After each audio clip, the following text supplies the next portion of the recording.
work I work for the barbers technically, but I don't get.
Good afternoon and welcome back for another edition of Portland Barbers Baseball. The Barbers 14 and 0 after their 7-1 victory over Hillsdale and the Marketmen last night. However, that game was close until the bottom of the fifth inning when the Barbers got a sac fly to left to make it 3-1, and then a grand slam to right field, or to left field near the left field pole.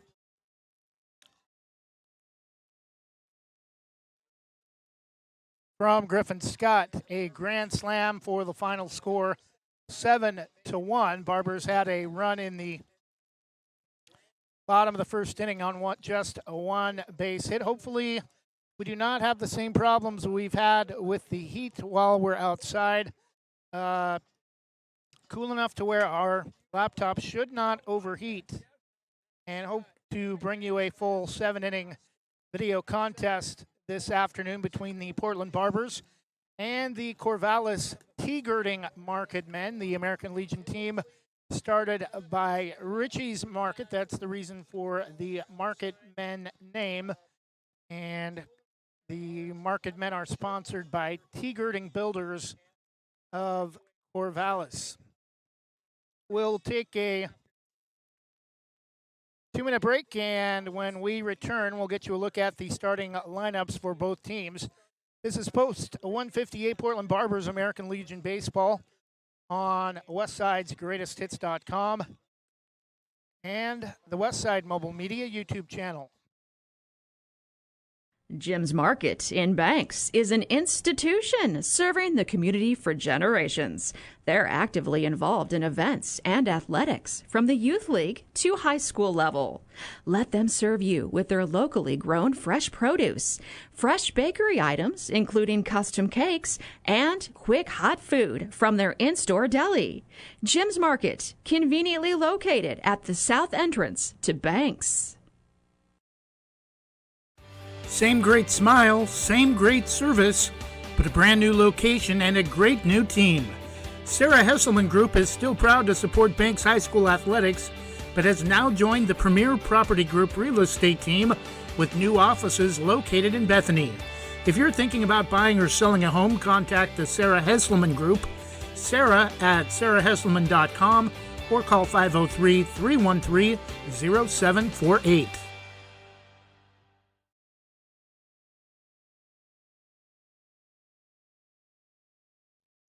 And we're back taking a look at the lineup first for the Corvallis Tea-Girding Marketmen. Number 4, Ben Weiss starting at second base will lead off. Number 1, Drew Rice at shortstop. Number 17, Axel Preckle in center field. Number 2, Gavin Price, designated hitter, will hit cleanup. Number 21, Wyatt Jenkins behind the plate. Number 20, Josh Riddle in right field. Number 7, Mason Stearns at first base. Number 19, Blake Linton in left field. Number 13, Jaden Fivehouse at third base. Number 14, Caleb Babcock starting pitcher. Number 18, Cody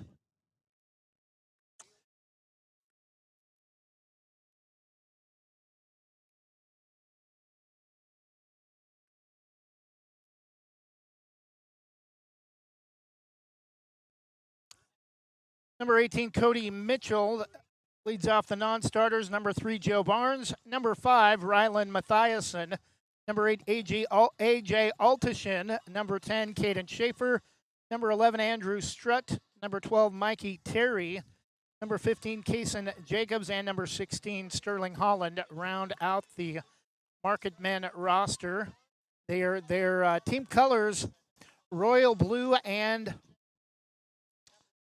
traditional gold or yellow with the gold C in script font, their logo. However, their uniforms, very reminiscent of the Kansas City Royals. White uniforms, blue Corvallis ribbon font with numbers on the back, blue numbers with girding above the number and builders below the number with white pants.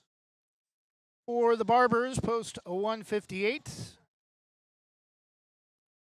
Number 8, Jaden Nakamura at second base will lead off. Number 15, Griffin Scott in left field. Batting third, number 18, Dakota Chun, the third baseman. Number 33, Miles Ott in right field. Number 16, Connor Perry at first base.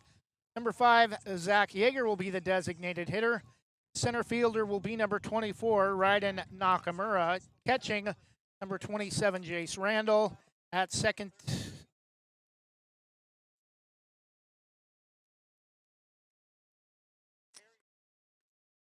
somehow I got 2 second basemen up there. Logan Nakamura.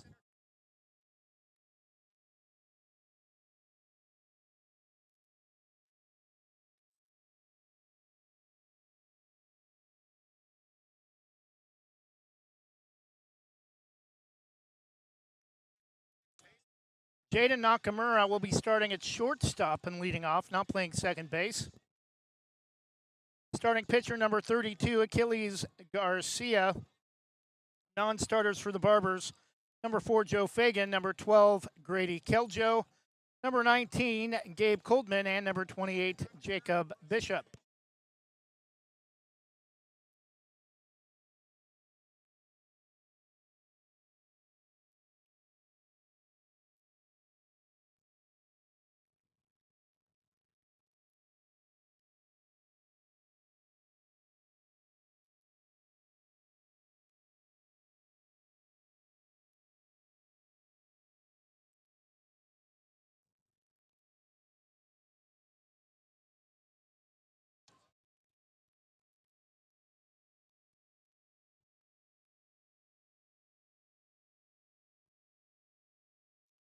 Just making some changes to each team's rosters that we did not make prior to pregame. We'll take a 2-minute break, and when we come back, we should be set for opening introductions of this 2025 Oregon AAA American Legion Baseball Contest between the Portland Barbers and the Corvallis Marketmen. Visit Main Street Pizza in Banks, located next to Jim's Market, for the best pizza in Washington County. From loaded hot baked subs to a Main Street special pizza piled high, we will satisfy your pizza cravings. We've been serving and supporting the Banks community since 1986. Open daily at 11 a.m. Call ahead now to place your order at 503-324-5858 or follow us on Facebook to see our daily lunch specials. Mention this radio ad and receive $2 off any Main Street pizza.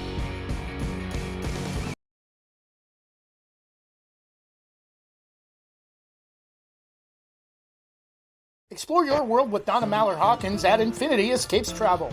She's a Banks alum and can help you find great deals on cruises with Regent Seven Seas and discounts on guests with Virgin Voyages and Royal Caribbean.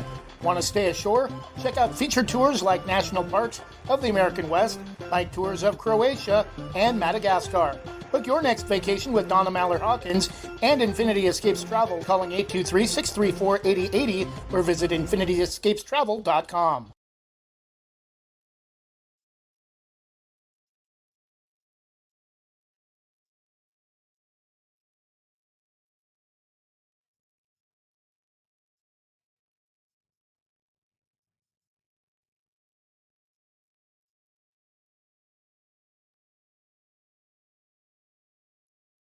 And we're back. Both teams have left the field, just waiting for the coaches' meeting with the umpires to begin in just a few minutes. NBA off-season starting to explode just before the draft, which gets underway, I believe, either tomorrow or Thursday. Portland Trailblazers, couple of notes. Matisse Thybulle, probably one of the top three defenders on the team, has re-signed with the Blazers. And probably even bigger news, Anthony Simons has been traded to Boston along with 2 second-round draft picks for Jrue Holiday, who briefly was a member of the Blazers roster before getting traded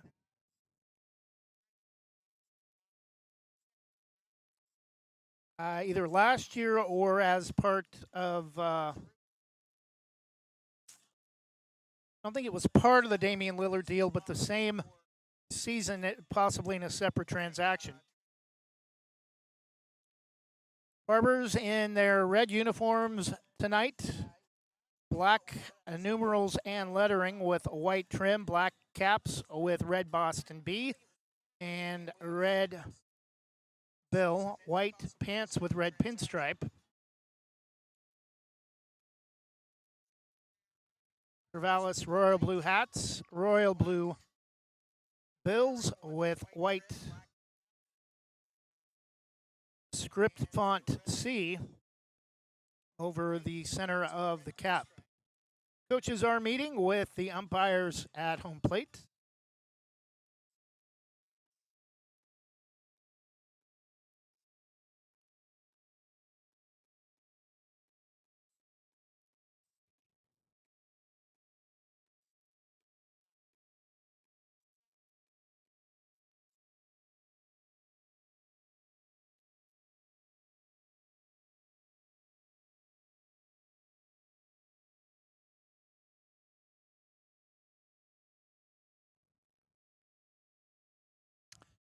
We'll have starting introductions, starters and non-starters, and then the American Legion Baseball Code of Conduct and the National Anthem.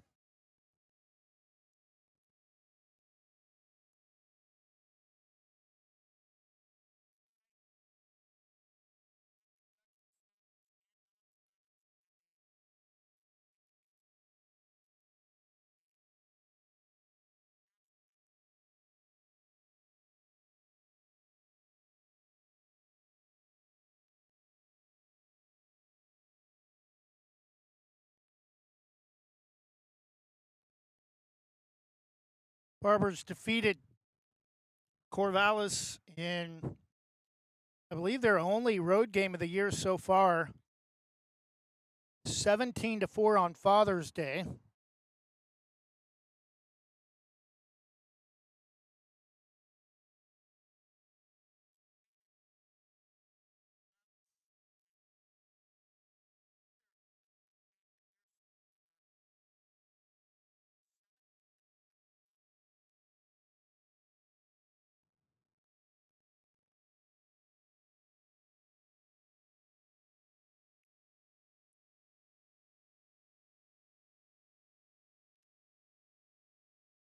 Barber's scheduled to be at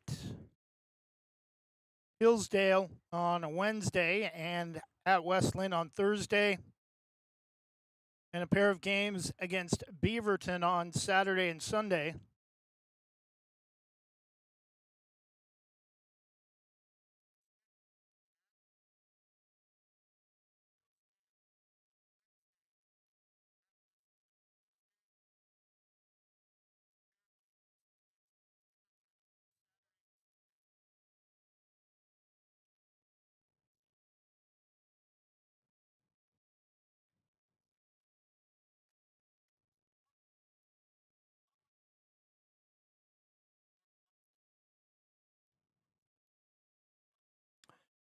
We'll take another 1 minute break, and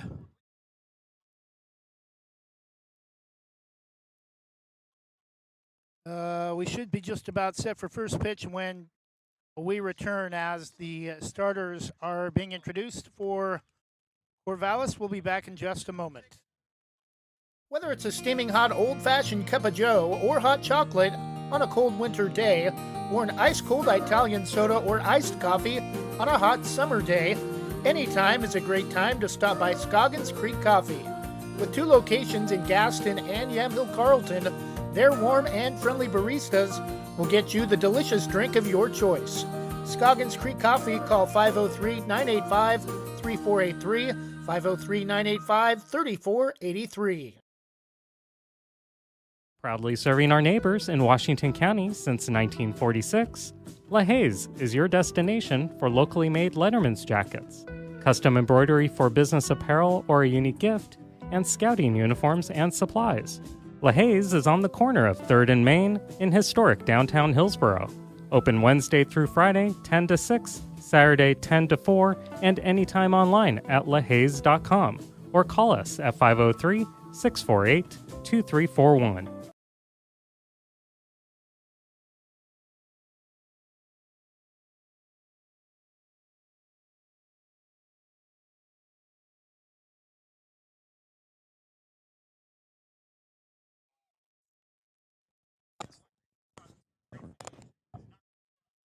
And starters introduced for the Portland Barbers: number 8, second baseman or shortstop Jaden Nakamura; number 15, left fielder Griffin Scott; number 18, third baseman Dakota Chun; number 33, hitting cleanup, right fielder Miles Ott; first baseman number 16, Connor Perry; number 5, designated hitter Zach Perry; number 24, right fielder Raiden Nakamura; catching number 27, Jace Randall; and bottom of the order, number 1 at second base, Logan Nakamura; starting pitcher number 33, Achilles Garcia.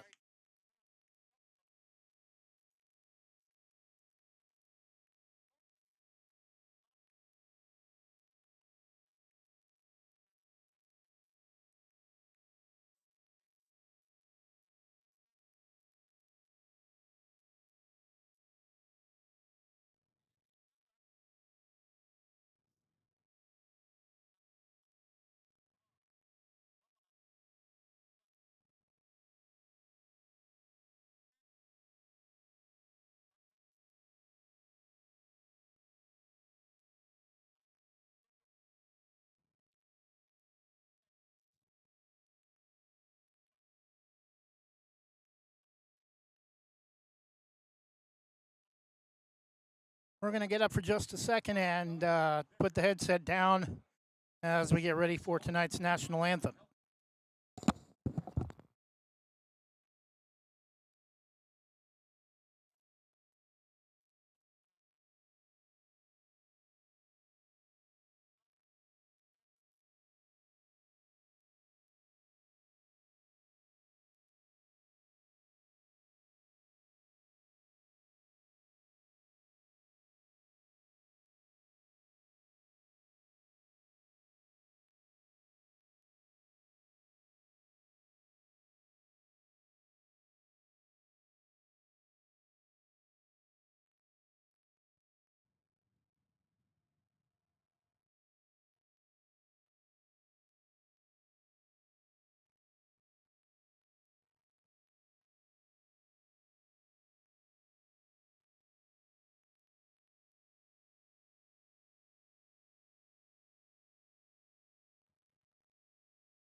7-inning contest tonight. Just one game. Nice to have just a single game instead of trying to squeeze two games in at night. Very tough, very tiring for those instances.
I'm Trevor Beard, voice of the Portland Barbers, our fifth or sixth season with the American Legion baseball squad, dating back to their time when they were Hillsboro's original American Legion baseball club, and then the Hillsboro Wet Sox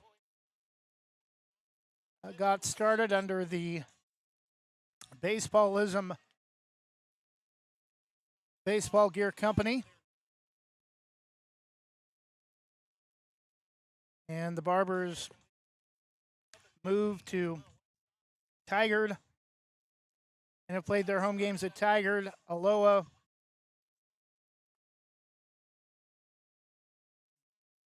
Tigard and Aloha, the main schools, also have used Sunset High School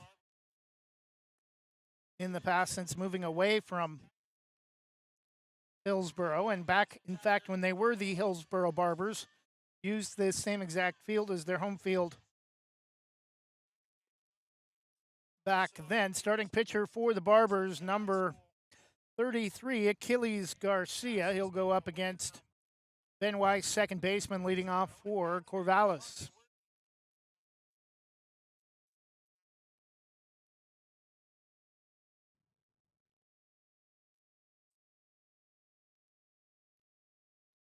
Holds his left hand, glove hand, way up in front of his face. Pitches breaking ball, curving off the inner part of the plate, flared foul off the right side, 0-1.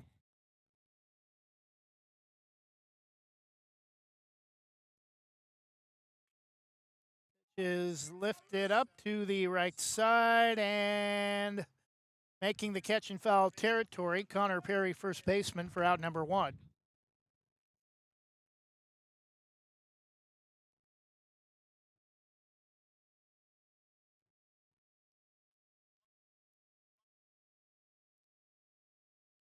Batting second, number one, shortstop Drew Rice.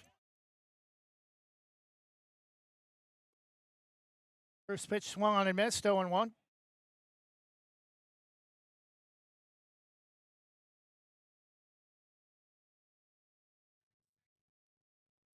The 0-1 from Garcia. That bounces that one in front of the plate. 1 ball and 1 strike. Can't get him to chase.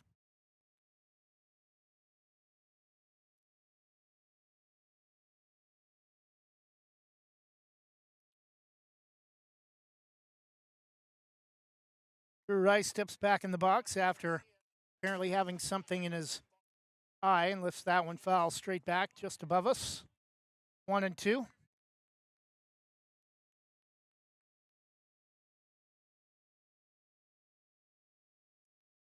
Garcia, nice job of covering up his face. Pitch waved at. Lined foul into the right side of the tall section of the back screen. Still 1 ball and 2 strikes.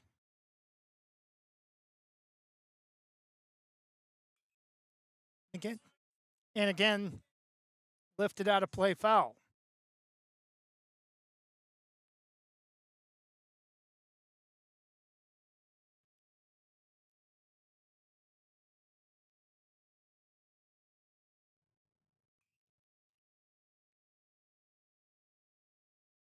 Again, lifted out of play, foul to the right.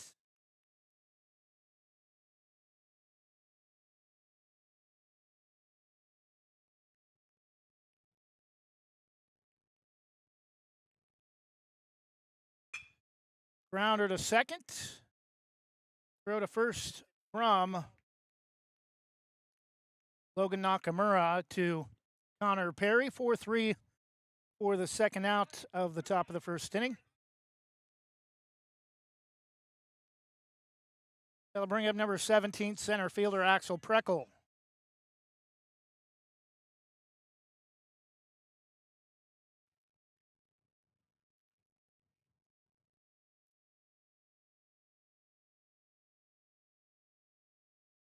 Pitch from Garcia, swung on, and that's going to get down for a 2-out single for Axel Preckle. And the Marketmen have a 2-out base runner in the top of the first.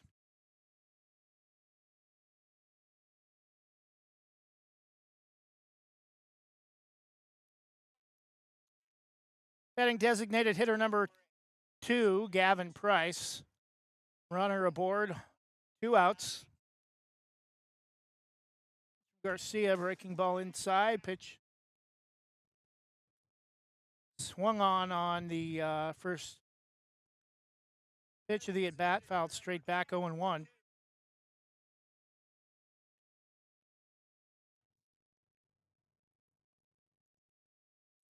One pitch, swung on and missed, 0-2.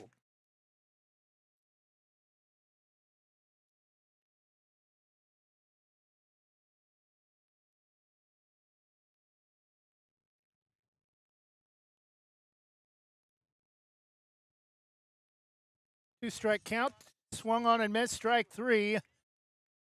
Actually, thought by the call that maybe it might have been foul tipped into the glove of catcher Jace Randall, but I did not hear the ball make contact with the bat.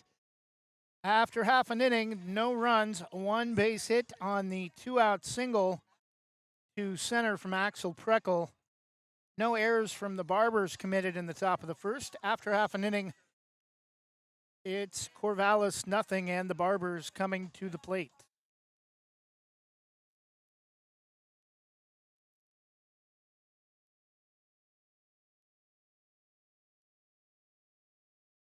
At Wana Credit Union, every individual is unique, with different needs, different wants, and different goals. This is who we are, and we live here. Our families live here. Our friends live here. This is our home, because to us, you're not a number. You're an individual. Wana Credit Union. Individuals welcome.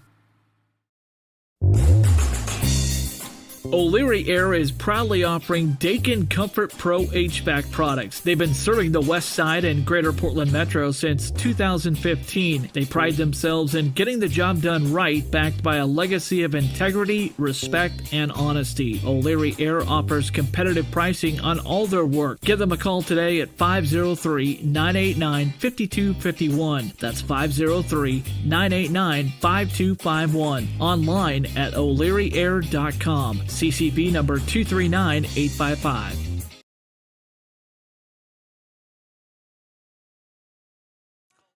Bottom of the first inning, post to 158. Portland Barbers looking to remain undefeated. Hosting the Girding Marketmen of Corvallis. 14-0, undefeated on the season to this point. A 7-1 victory over Hillsdale last night, including a grand slam from Griffin Scott in the bottom of the 6th inning to create a sizable lead for the Barbers late. Leading off for the Barbers tonight, number 8 shortstop Jaden Nakamura.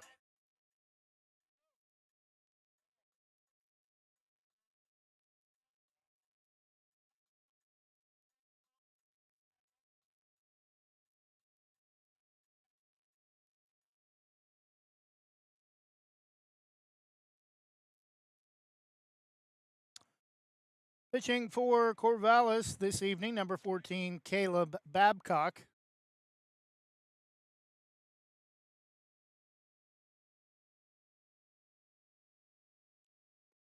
First pitch down and in, ball one.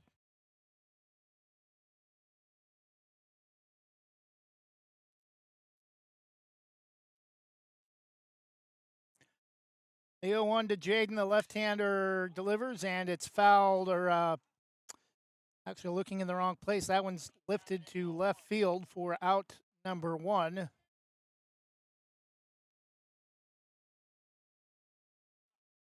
Coming to the plate, number 15, the number 2 hitter, Griffin Scott, the Barbers left fielder.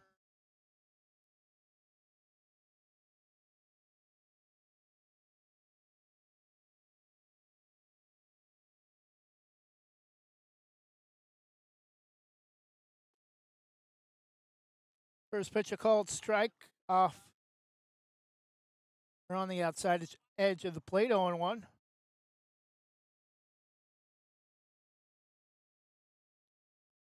Pitch outside, 1 ball and 1 strike.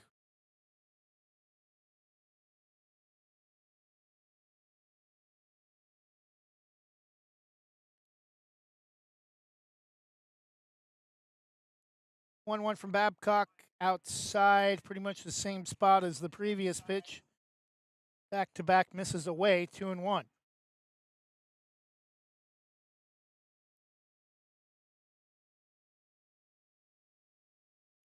Two-one pitch is strike 2 taken. Trying to nibble off the edge of the plate away. 2-2 the count to Griffin Scott.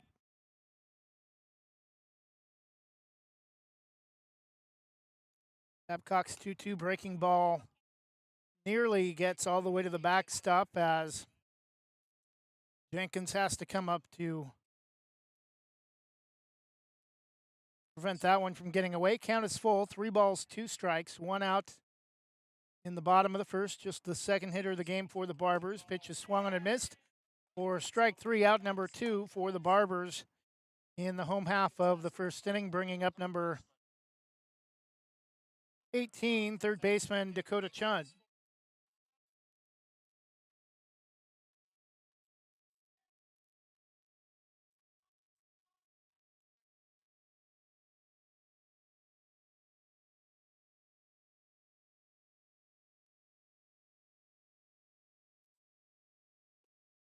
First pitch low and in. Ball 1 down around the ankles of Dakota Chun.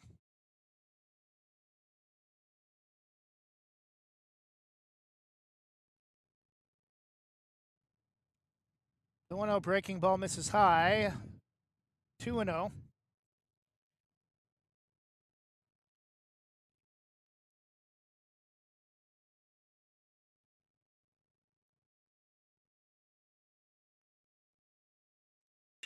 And driven to right field. Going back.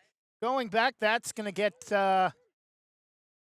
That's going to drop near the edge of the imaginary warning track and roll to the base of the wall for a 2-out double for Dakota Chun.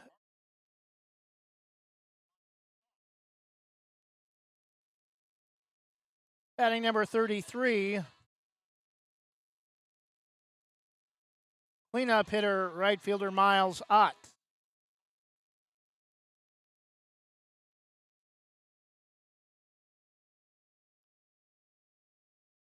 Base hit likely would score a run.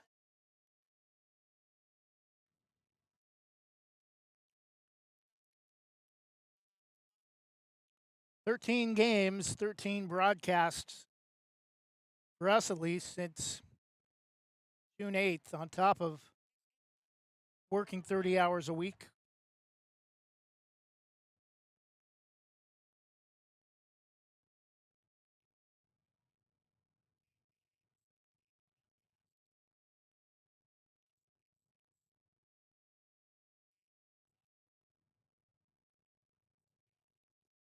Is down and away to Mr. Ott. Babcock misses on the first pitch, 1-0.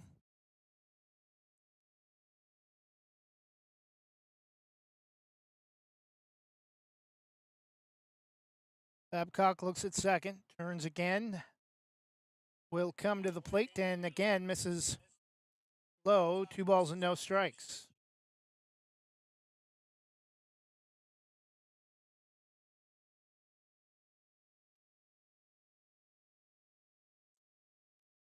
It's gotten clouds have thickened up, I should say, since probably about 2:30, 3 o'clock. 3-0 as that pitch misses low as well, and slim chance of rain, but not expected for that even to arrive until Thursday if it occurs. But definitely looks like we could see rain before this one is over, as Miles Ott takes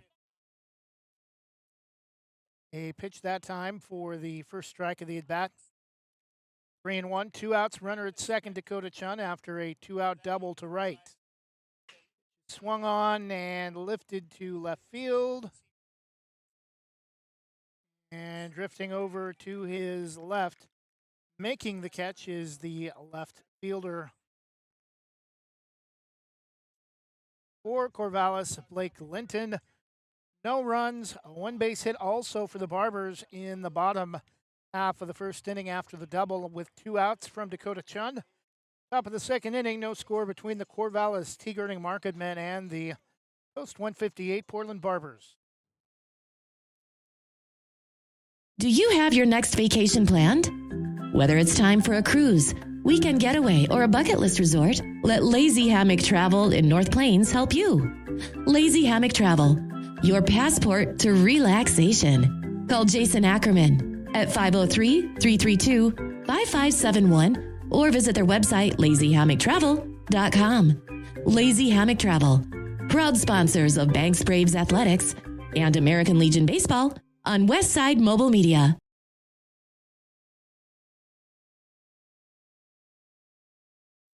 Are you looking for a job with flexible hours, a way to support your community, or a first step toward a career in education? ESS has exciting substitute teacher and paraprofessional openings at schools throughout Eastern Yamhill, Columbia, and Washington counties. You'll enjoy creating your own schedule with weekly pay, ongoing training, and benefits. Begin your rewarding career in education by applying today at ess.com. Leading off for Corvallis, top of the second inning, will be catcher number 21, Wyatt Jenkins. First pitch swinging, lifted foul to the right side. That's going to drift out of play. Deep along the fence off the first base side as it starts to connect with the right field wall. Pitch is low, 1 ball and 1 strike.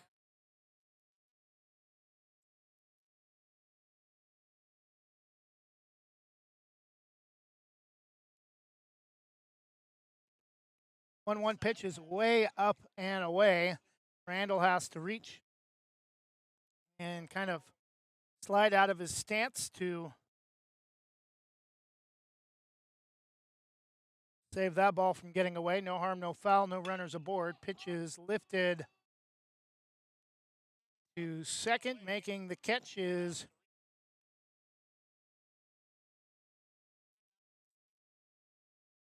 Logan Nakamura for out number 1. Now batting number 20, right fielder Josh Riddle.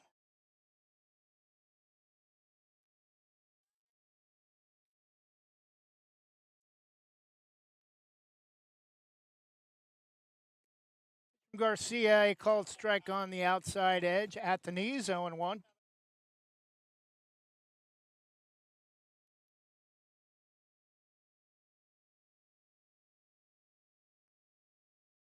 Garcia's 0-1 delivery is taken for strike 2 at the knees.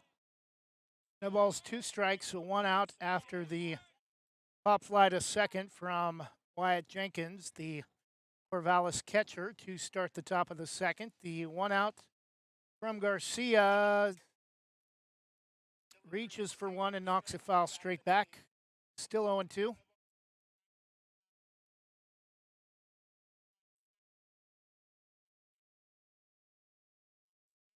Garcia again holds the glove up in front of his face.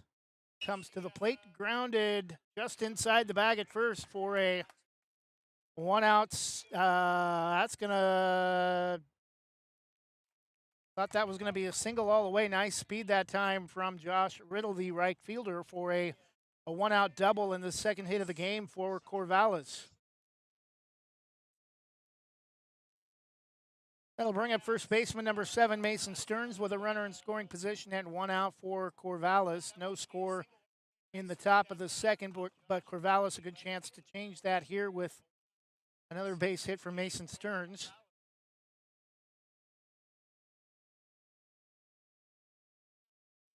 Garcia, the left-hander. Earlier, I said he was holding the glove in his right hand or left hand, but spoke incorrectly. First pitch, a called strike, 0-1.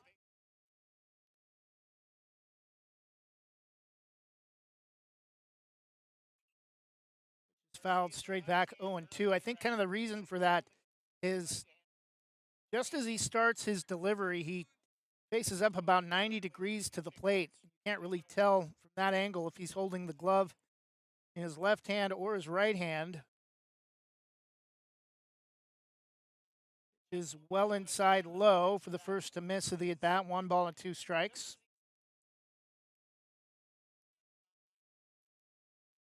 Hillsboro Hops also home tonight across Highway 26 on the other side of the freeway, just south of our location, hosting the Spokane Indians, which is going to be aligned into the corner. They're going to send the runner home, and Corvallis is on the board first with back-to-back doubles with a 1 out in the top of the second inning, and it's 1-0 Corvallis.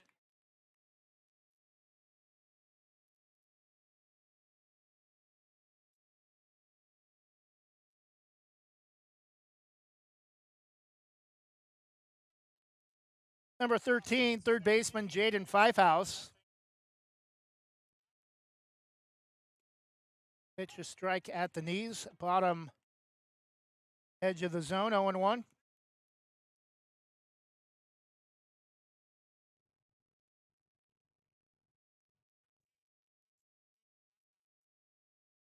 Pitch from Garcia, swung on and missed on a nasty breaking ball down and in the dirt, 0-2.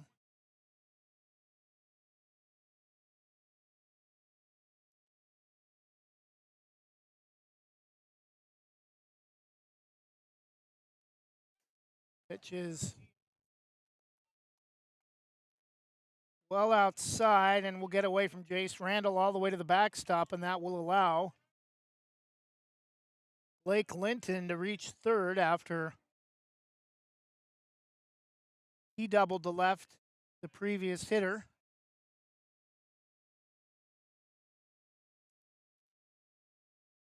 The 1-2 to Fivehouse, bottom of the order is chop foul off the plate off to the left. Still 1-2.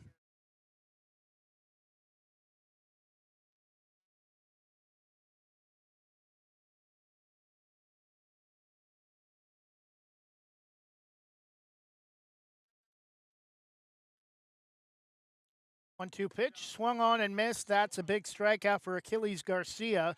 2 outs now for Corvallis in the top of the second, and a 1-0 lead. Still a runner in scoring position. Blake Linton at third. Mason Stearns, the previous hitter. Now Blake Linton at the plate. Josh Riddle, the runner at third.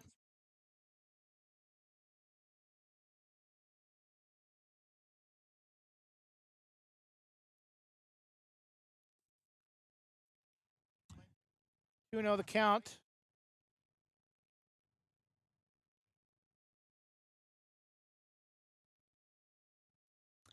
To Blake Linton. Garcia's pitch is foul tipped into the glove of Jace Randall on the pitch, swung on off the outside part of the plate. Runner at third, 2 outs, and a run in on back-to-back doubles for Corvallis in the inning. Pitch tailing fastball with some late drop. 2-2 the count, swung on and missed.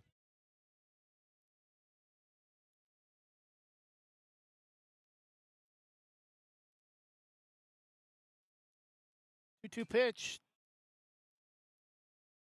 Tries to tee off on one that, and I use the word teed off on purpose as he golfed at that swing and chops it off the plate foul off to the left side. Still 2-2. Garcia's delivery as check swing says no. Apparently, oh no, they are going to say he went. I thought for a second that he was headed down to first base, but he's headed to the dugout after out number 3. We go to the bottom of the second inning. The visitors are on the board first with a run in the top of the second after back-to-back doubles. 1 run, 2 hits, no errors for the Barbers in the top of the second. We go to the bottom half. Corvallis Tea-Girding Marketmen 1 and the Barbers nothing.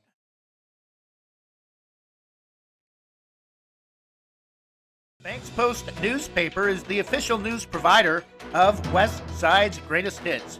Listen hourly for West Side news from the Banks Post newsroom. Banks Post newspaper covers Banks, Manning, Buxton, Roy, and surrounding western Washington County communities. If you'd like more information on the Banks Post or want to pick up a copy, visit a local business today. You can also visit their website at bankspost.com or their Facebook page, Banks Post.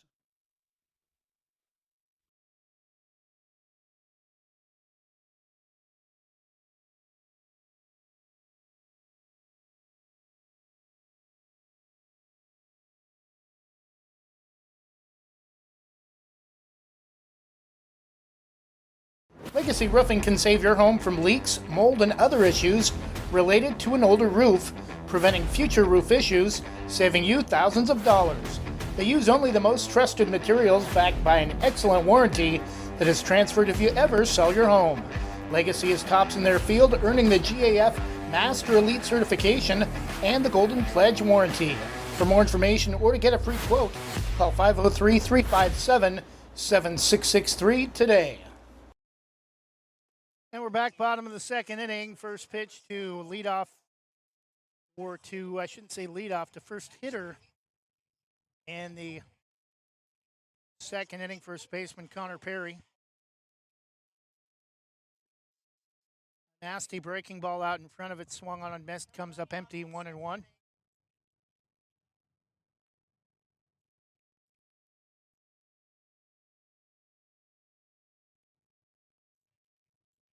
One pitch is taken on the outside half of the plate, 1-2.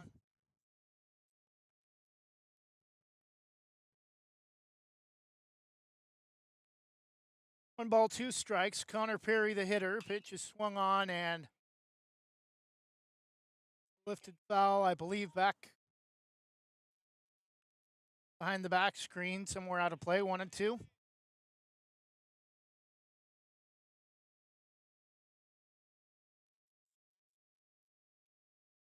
Again, the 1-2, that one sailed on him as Jenkins has to come up and leap to make catch. 2 balls and 2 strikes.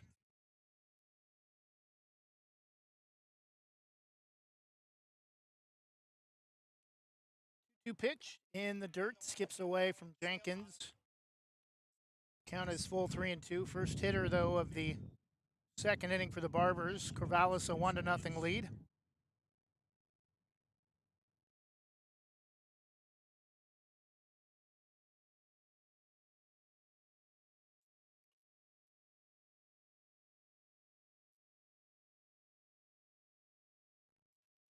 And just gets a piece of it and connects, baseball connects with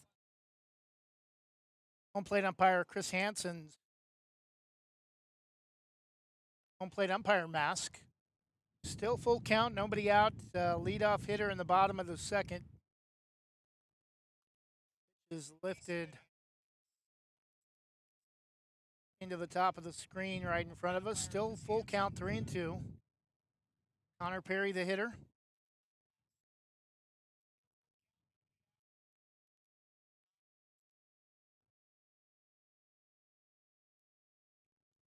Again, the pitch from Babcock misses away outside for ball 4, and the Barbers have a leadoff walk to start the second inning. Batting number 5, designated hitter Zach Yeager.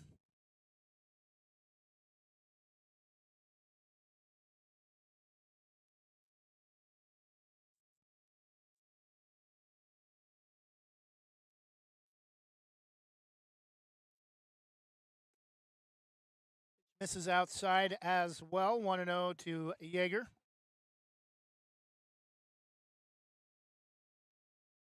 One to nothing Corvallis. Nobody out in the bottom of the second for the Barbers. Breaking ball, a little bit of off-speed action. Started up high and dropped late, swung on and missed. 1-1.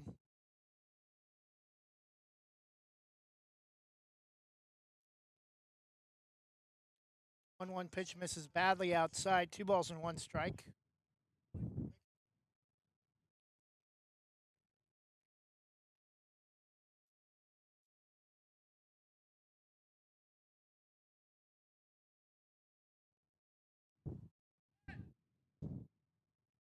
Two and 1 the count. Throw to first.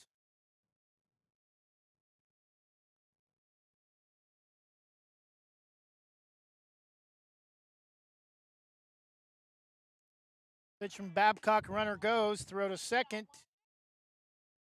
is in time, apparently, for out number 1. And now that takes away the tying run off the base paths for Zach Yeager.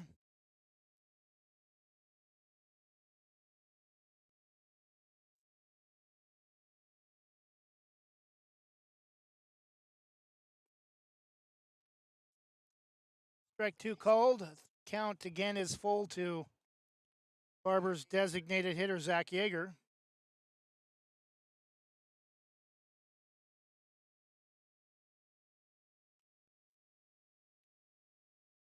Fouled off. Straight back high into the back screen. Still full count, 3-2.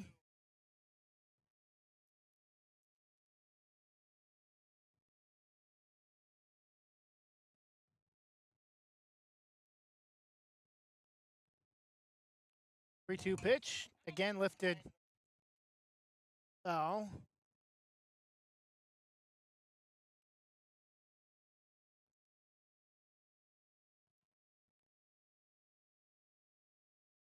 Again, Babcock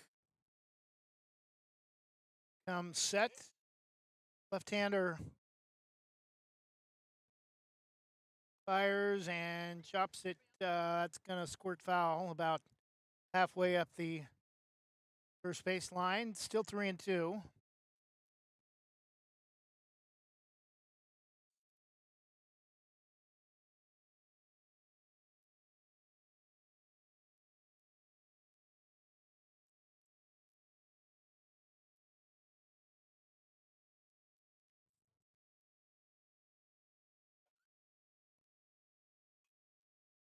Pitch is lifted to the right side. It's going to stay fair, drifting behind the plate to make the catch.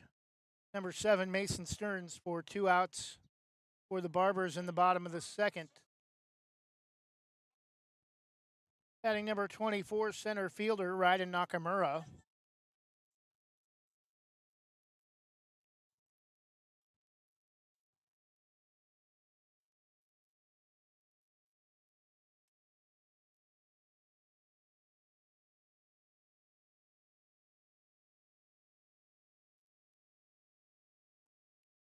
Pitch is up and away, ball 1.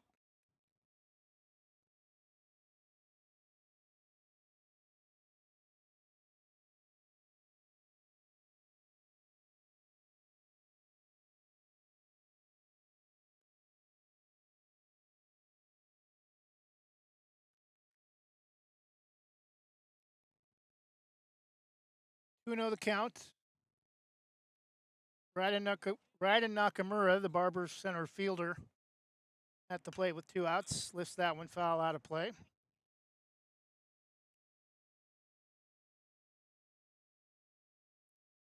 Two and 1.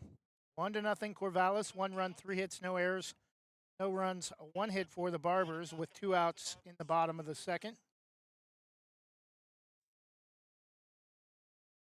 Bounced in front of the plate, 3-1.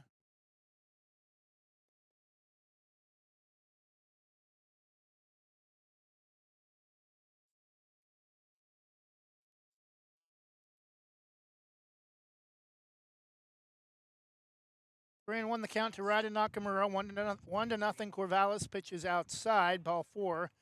And again, the Barbers have a base runner, but they had the leadoff base runner aboard after a walk, also in the inning, and he was caught stealing at second.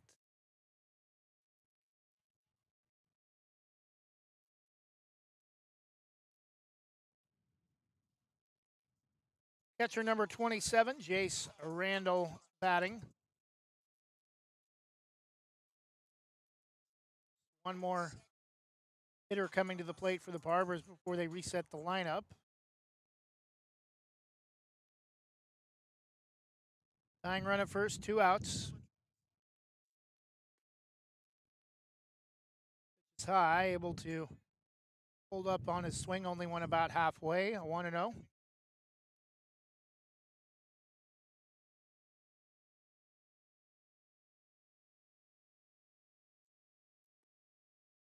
It just misses outside, 2 balls and no strikes.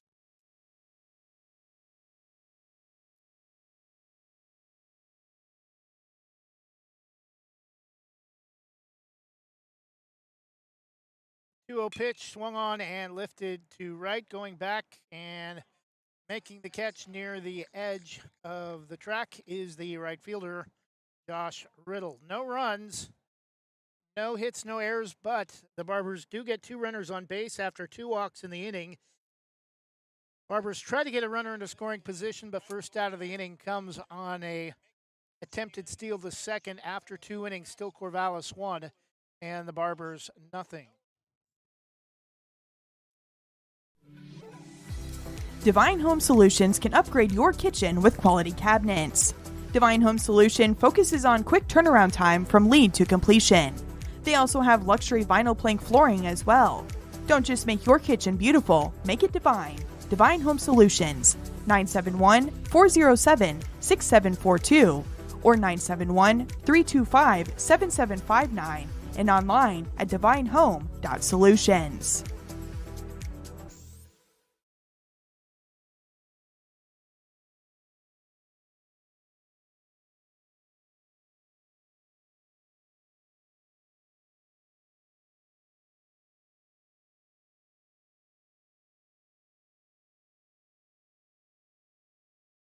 Your local lender, Christy Van Meter at Union Home Mortgage, is here to walk you through every step in purchasing your new home. Christy and her team bring trusted knowledge and years of experience to make your home loan financing process an enjoyable one. If you're in the business or have questions about purchasing or refinancing your home, call Christy Van Meter at Union Home Mortgage, 503-327-5302, or visit uhm.com/kvanmeter. Union Home Mortgage, official sponsor of the PBR. Union Home Mortgage promises cap. Christy Van Meter is licensed in Oregon 1700271, Washington MLO-1700271, and Arizona 1039867. Union Home Mortgage is an equal housing lender, NMLS number 2229.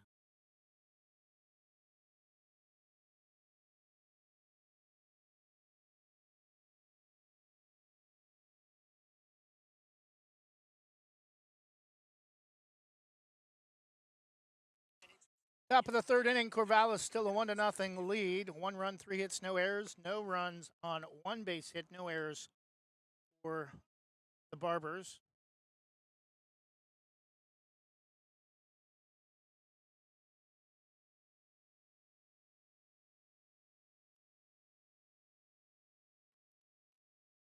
Sitting off top of the order for Corvallis, number 4, Ben Weiss. Pitch taken high, ball 1.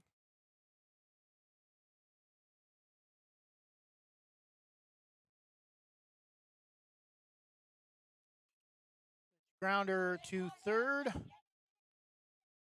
Nearly lost the handle, but nice job by Dakota Chun to stick with it after he kind of lost the handle out of his glove, but he flipped it to his opposite hand 7-1.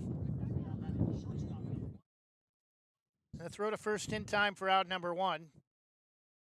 Now batting Drew Rice, shortstop, number 1. Breaking ball outside, ball 1.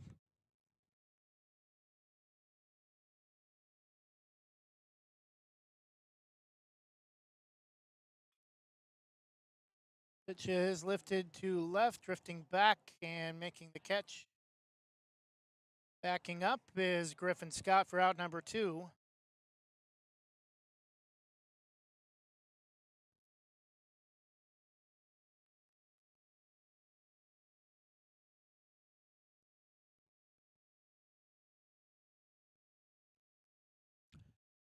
Axel Preckle, center fielder, number 17. Batting for the Marketmen, first pitch outside.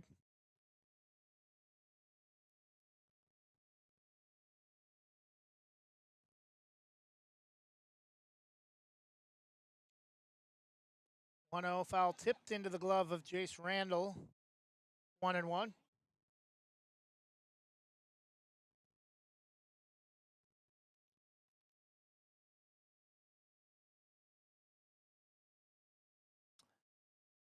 McKillies catches the outside half of the plate, 1-2.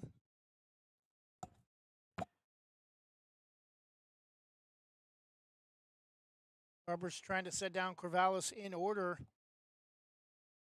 Top of the third, pitch swung on and missed, and Achilles Garcia, his second strikeout of the evening. Go to the bottom of the third. Corvallis is set down in order. Still 1-0. Corvallis Marketmen with the lead.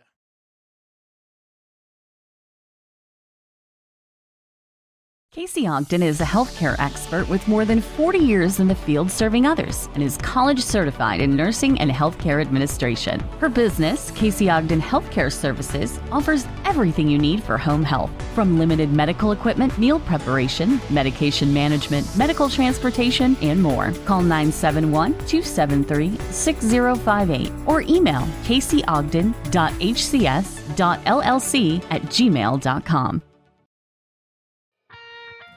Specialty Screen Printing in Yamhill offers your business the creativity and expertise to print your logo on a variety of items. Owners Ken and Linda Johnson have 40 years of experience on industrial parts and every type of material, including ceramic tile. Their fast service can have your project done in less than a week. Visit their website, specialtyscreenprinting.com, to see for yourself how they can help you boost your company's marketing and industrial screen printing needs. Call 971-998-9274 or visit their website, specialtyscreenprinting.com.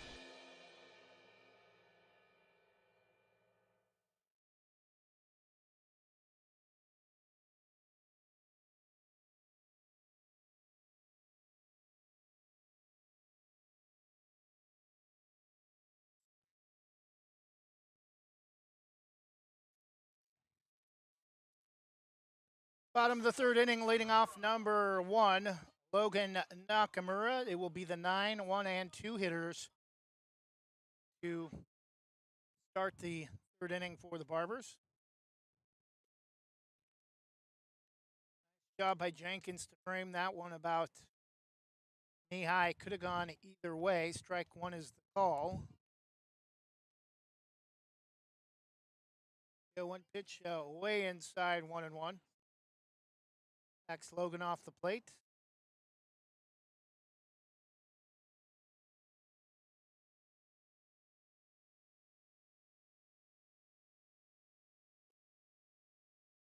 Foul tipped into the glove of Jenkins, 1-2.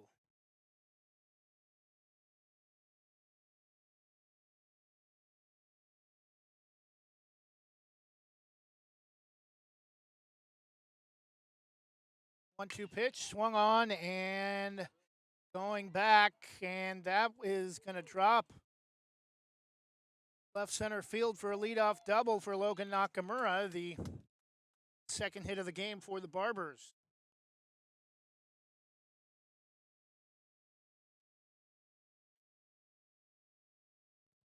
Top of the order, second baseman, or shortstop, Jaden Nakamura.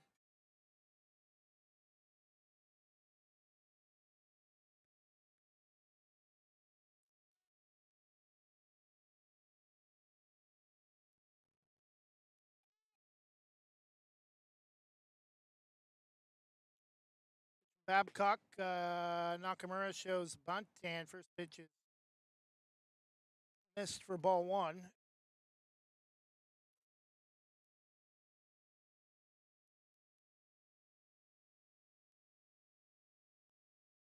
1-0 from Babcock is outside. 2-0. And that's going to draw a visit from Corvallis head coach Larry Bumpus.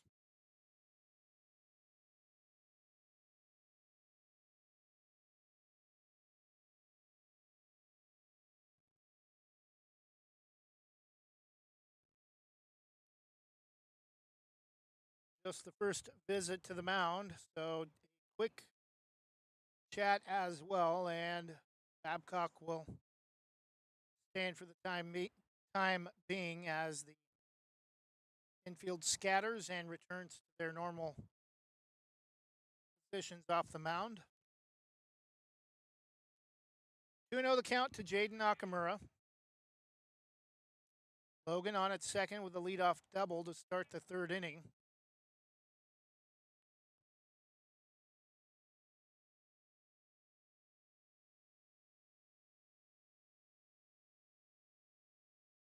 And shows bunt pitch is low, 3-0.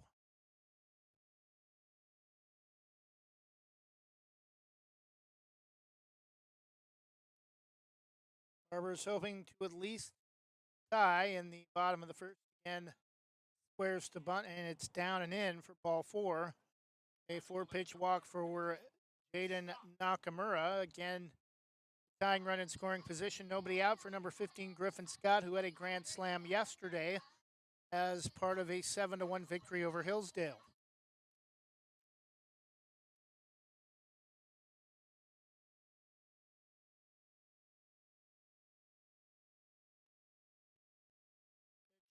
Breaking ball started high, and I believe misses inside, 1-0.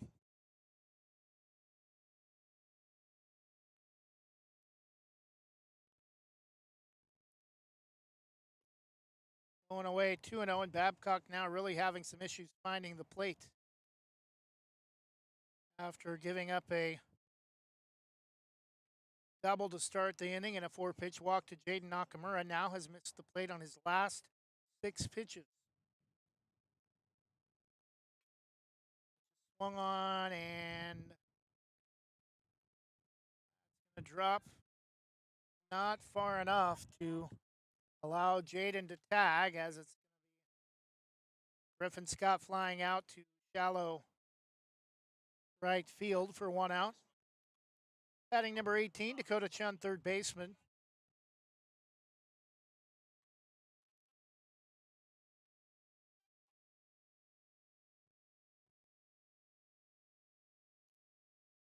Expect the runners to go at least some point at this at bat to stay out of the double play.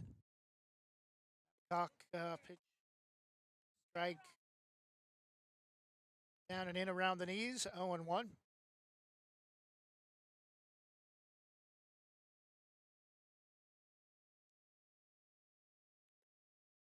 Low and away, 1 ball and 1 strike.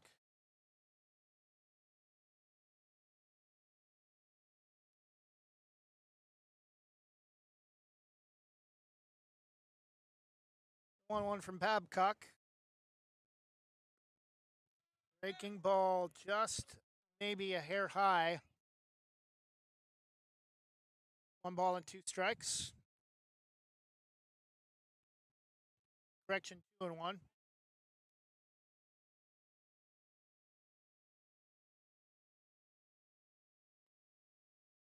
Down 3-1. That one misses in the dirt as Logan toying with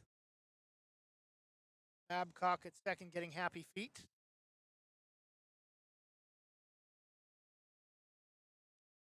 One pitch downstairs for ball 4, and another walk given up by Babcock. 2 in the inning, and that will walk the bases loaded for number 33, Miles Ott.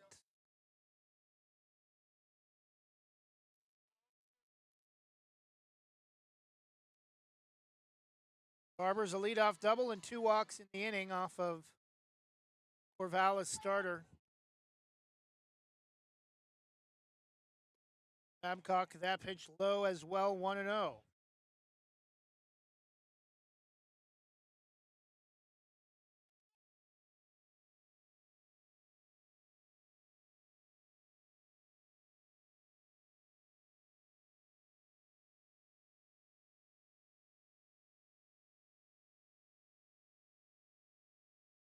Caleb Babcock really having a difficult time in the bottom of the third inning. 2 walks and a leadoff double.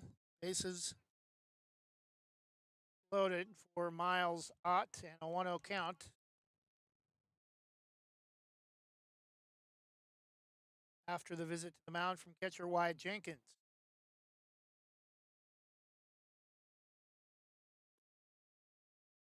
Just outside, 2-0.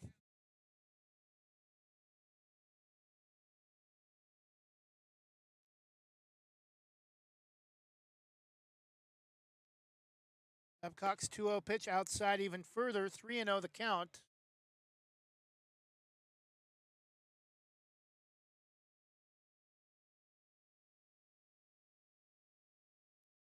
We don't see anybody warming up in the Corvallis bullpen area just beyond the right field wall, but I think since Logan's double, that's the first time the Barbers have actually gotten the bat off their shoulders here in the inning. First time they've really had an opportunity to swing the bat. 3-1 the count. And Babcock misses up and away, and that will walk in the tying run. A very undramatic way to tie the contest as Caleb Babcock walks in the tying run with 1 out in the bottom of the third inning.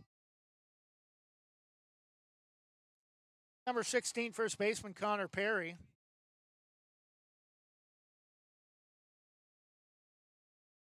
Three walks in the inning allowed for Caleb Babcock. Pitch. Breaking ball down and in. First pitch swinging fouled out of play. 0-1.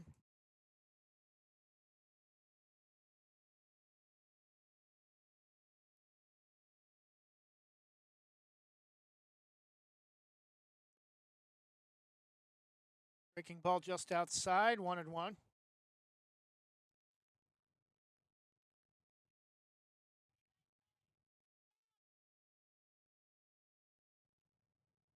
One pitch is down and away. 2 balls and 1 strike.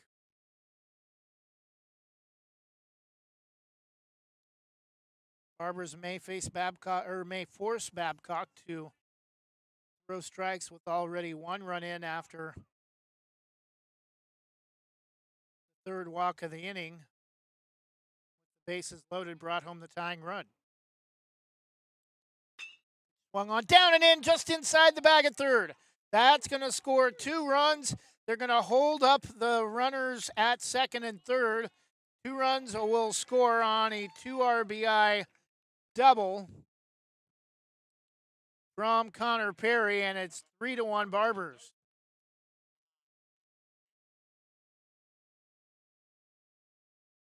That'll bring up designated hitter number 5, Zach Yeager.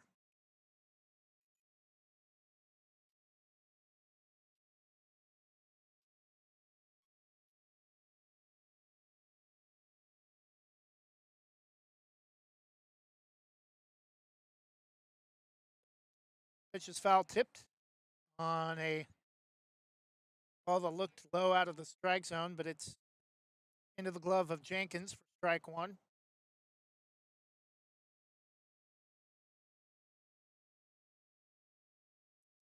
Go 1 pitch. Comes up empty that time, 0-2. 2 base hits, 3 walks, so 1 walk brought in a run, and 2 runs scored on an RBI double a moment ago from Connor Perry to left.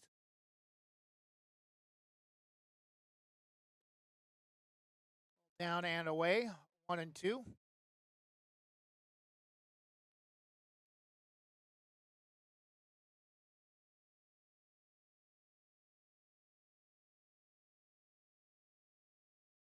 One, 2 from Babcock. That pitch sailed on him And is even 2-2.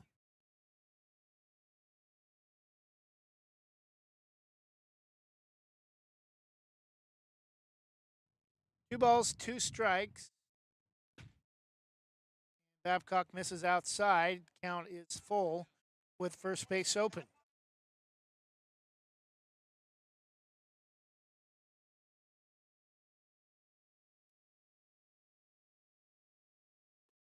Breaking ball upstairs, and again the bases are loaded with one out for Ryden Nakamura.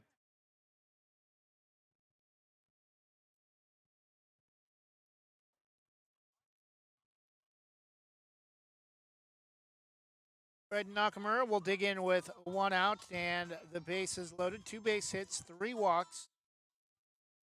One of those with the bases loaded that brought in the tying run of the game. And Connor Perry, a 2 RBI double just inside the bag at third.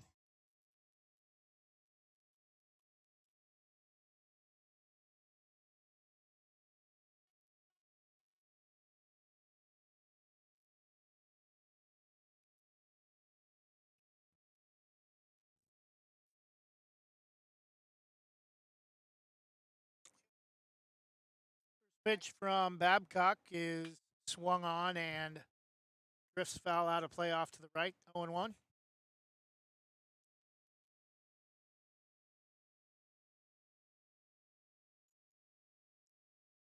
Three to 1 Barbers. All 3 runs have came here in the bottom of the third inning. Still only 1 out. Pitch again. Foul a little bit closer to the plate that time over the top of the Corvallis dugout, 0-2.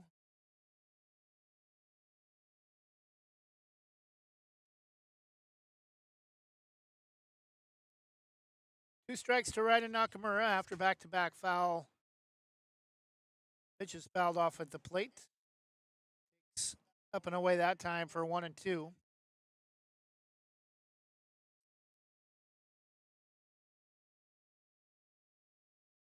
One ball, 2 strikes. Breaking ball, strike 3 called for out number 2. Bases loaded for number 7. 27, Jace Randall. Number 7, Declan O'Brien, not on the Barbers lineup this evening.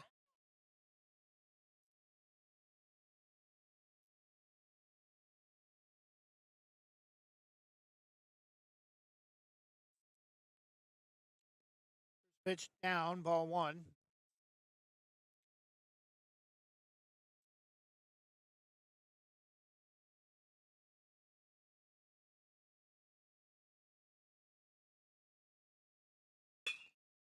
Swung on, grounded to short, only play as the throw to first. And that will be all that Corvallis needs to get out of the inning. But the Barbers get 3 runs on 2 base hits, 3 walks, 1 run scores on one of those walks, and a 2 RBI double just inside the bag and left from Connor Perry. After 3, it's now the Barbers 3 and Corvallis 1.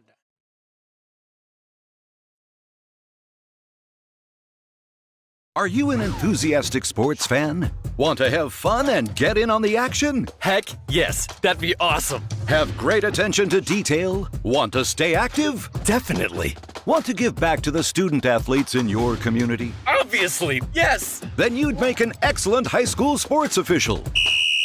We need more officials in Oregon, because with no high school officials, there are no high school sports. Sign up today at highschoolofficials.com.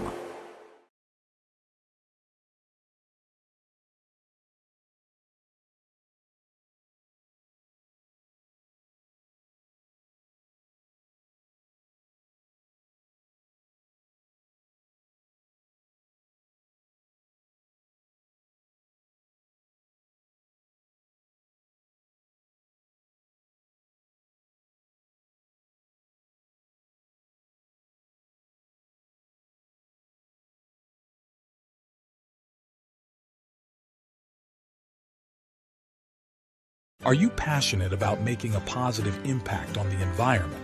Are you ready to turn your passion for sales into a home-based adventure? We have an exciting opportunity for you. With our flexible work from home opportunity, you have the freedom to set your own hours. No more rigid schedules or commuting hassles.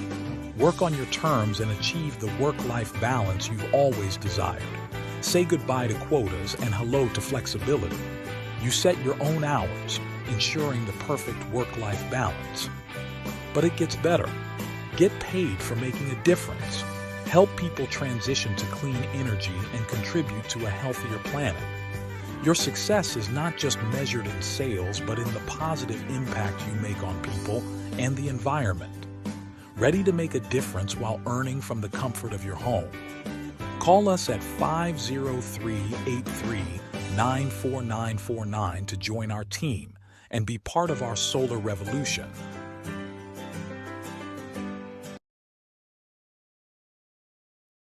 And we're back as we come back late, joining the top of the fourth. The pitch is lifted to short on a 1-0 delivery from Achilles Garcia. Off the fly ball from designated hitter Gavin Price. Batting number 21 catcher Wyatt Jenkins. Nice jab.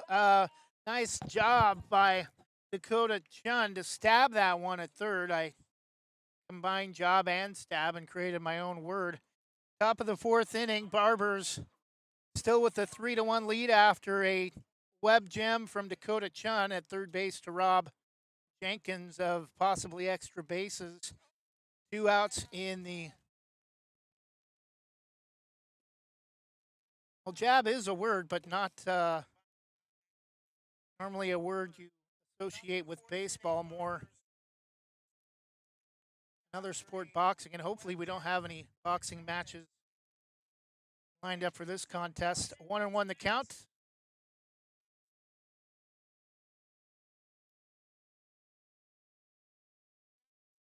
For Josh Riddle, the right fielder, 2 outs. Strike 2 taken right at the very bottom of the strike zone, looked below the knee. 1-2.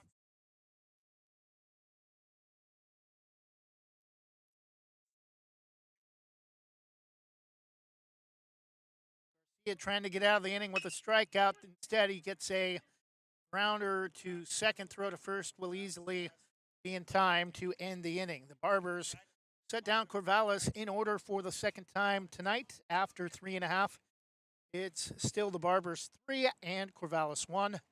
Will return in 1 minute. In Likeness of You offers caricatures, face painting, temporary tattoos, indoor and outdoor games, arcade games, and even costume hero birthday events. Since 2013, they've even held corporate events for some of the biggest companies in the world. For more information or to book your next party, go to inlikenessofyou.com, thebash.com, or call 503-858-0164.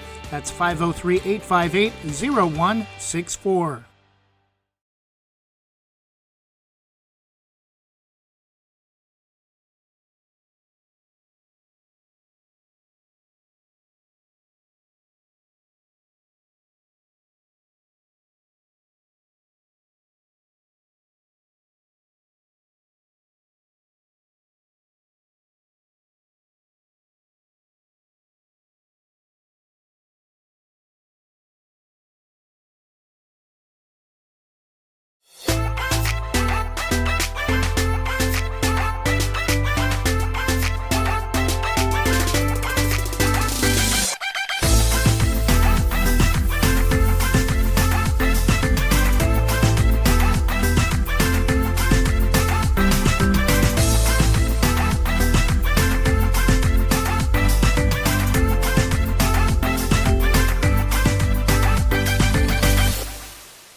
Leading off the bottom of the fourth for the Barbers, Logan Nakamura, number 1.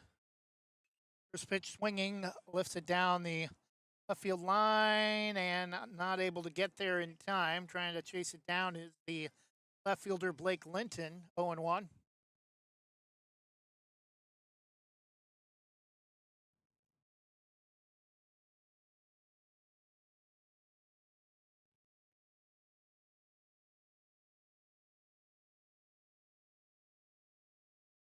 Babcock stays in for the bottom of the fourth despite giving up 3 walks last inning. That one will back Logan off the plate.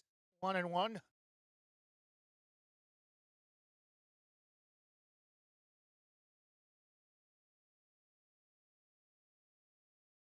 pitch. Strike 2 taken at the knees.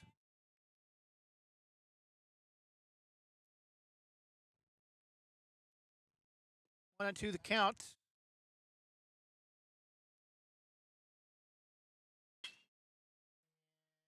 That's going to be fair inside the bag. For deep down the right field line at first, not inside the bag, further down the line, and throw to third will be in time.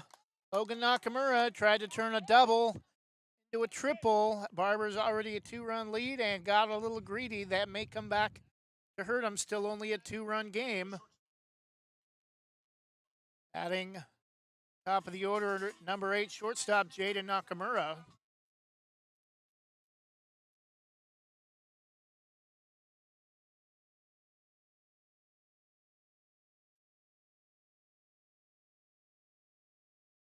Pitch is going to get past the plate all the way to the backstop. Ball 1.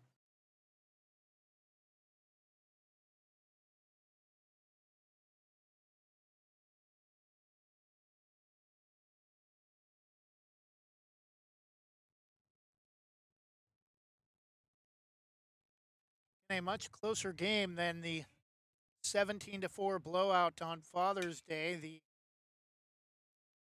most runs the Barbers have scored yet. That pitch is lifted a couple feet into the grass off of third for 2 outs. Batting left fielder number 15, Griffin Scott.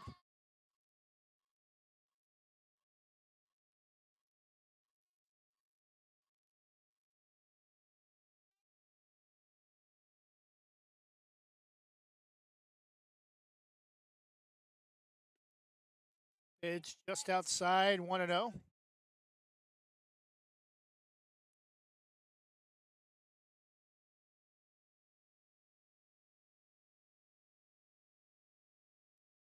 Babcock's breaking ball is driven to right.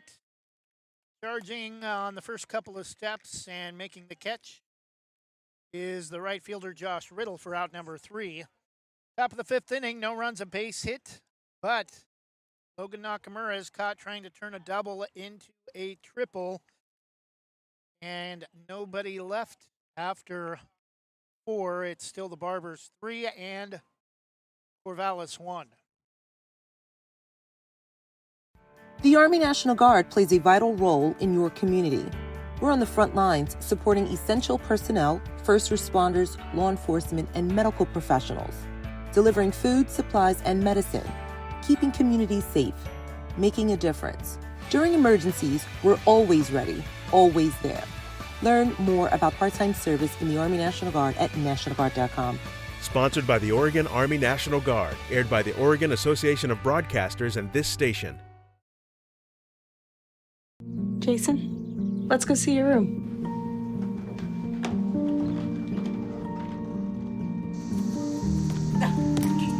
That's not right. How is it? Is it good?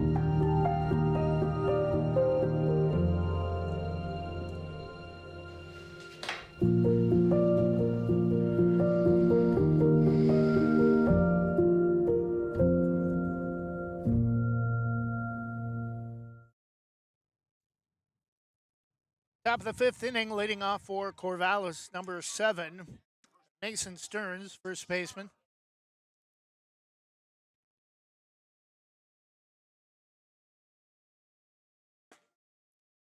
Pitch outside, ball 1.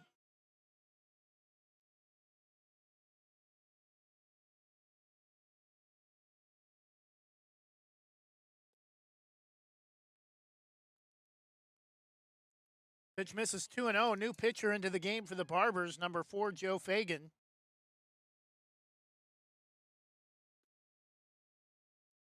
A little bit inside, 3-1.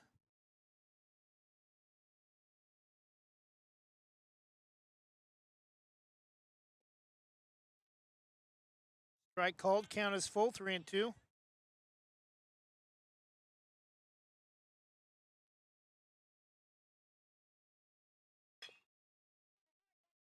Three-two pitch, grounder to third, throw to first. Is going to pull Connor Perry off the bag, and the Barbers will give up the base runner on likely an infield base hit, although the throw did pull Connor Perry off the bag.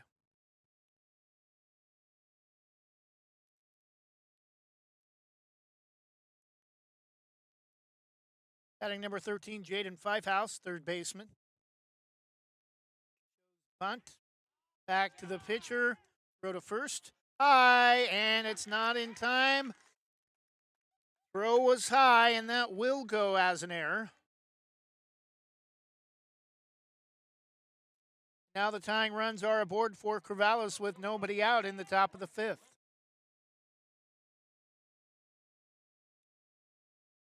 Number 19, Blake Linton, time called, as it's been a rough welcome for Joe Fagan on the mound after a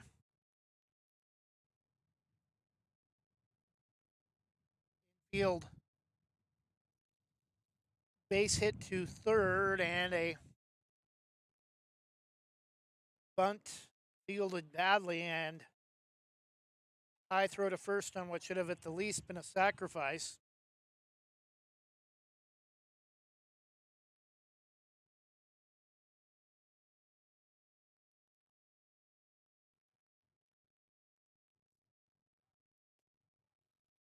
Low, ball one.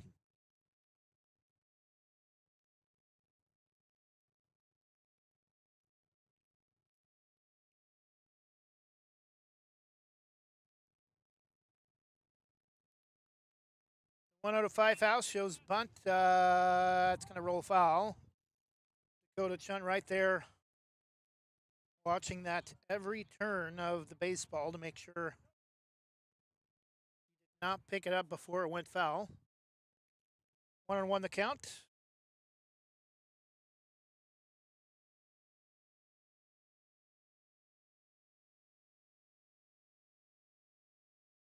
Again, shows bunt, throw to second, nearly threw it into center field.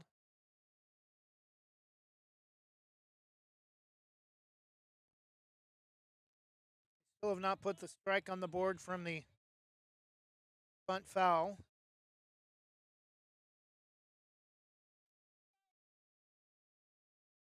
1-1 the count. Now they have it updated. Pitch misses badly outside. 2-1.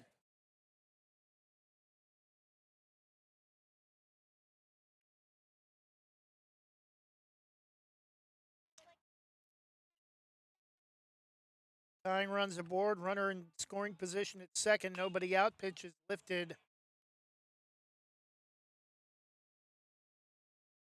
straight back just to the right of us, down kind of at the bottom of the hill in the little bit of a ditch on the Wagon Drive side of the street.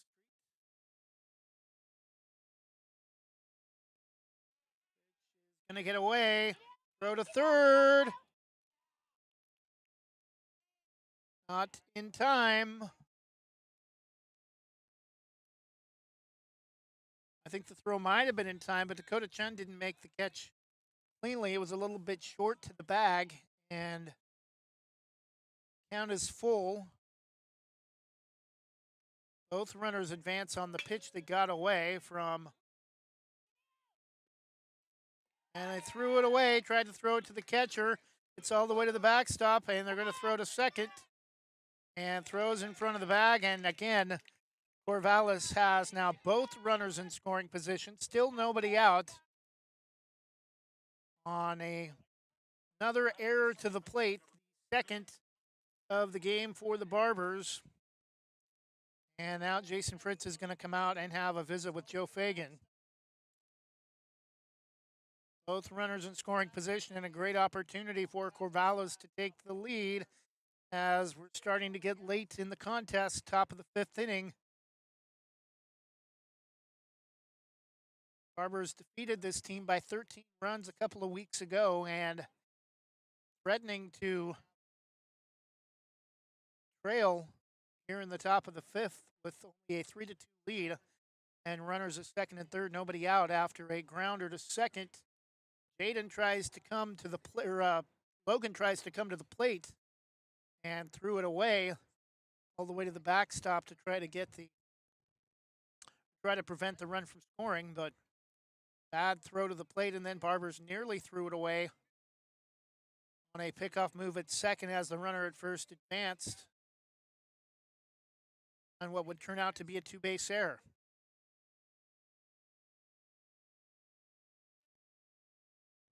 Two Barbers, top of the fifth, nobody out. Pitch from Fagan is right there for strike one. To top of the order, Ben Weiss, the second baseman for the Marketmen.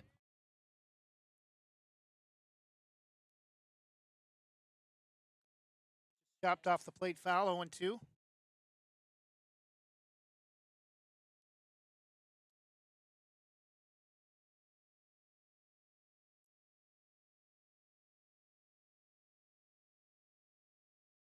Fagan up high, 1-2 strikes. At this point, the Barbers may be lucky to just get out of the inning. The game tied. They do have a 1-run lead right now, but with nobody out and a runner at first and tagging on this play on a fly ball to center field. The 1-out runners at the corners. They now could get out of the inning with a double play.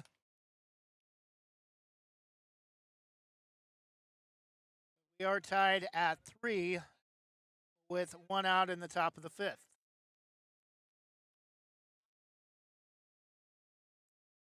Batting Drew Rice, number 1 shortstop.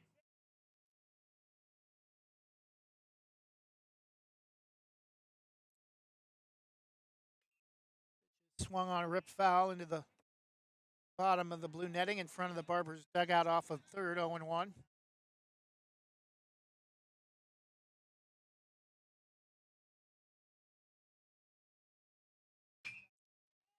Pitch is going to be driven inside the line at third. That's going to score Blake Linton for an RBI triple for Drew Rice, and Corvallis has the 4-3 lead.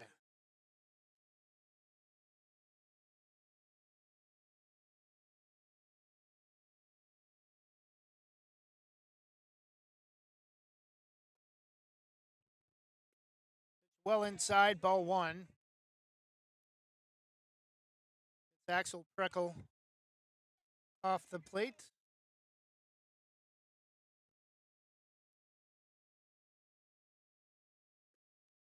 Nice pitch that time, off speed.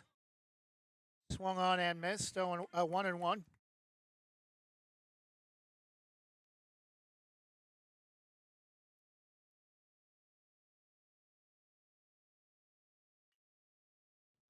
Is lifted to left, and again, the runner likely to tag. 2 outs, and it's 5-3, Corvallis.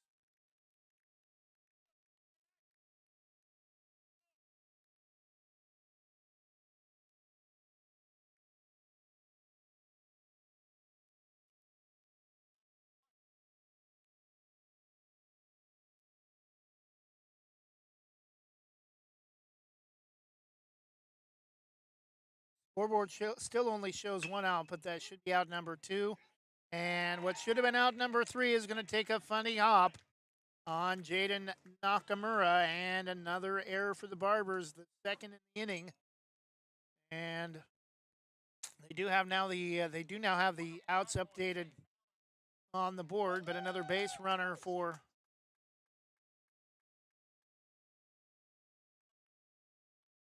Corvallis.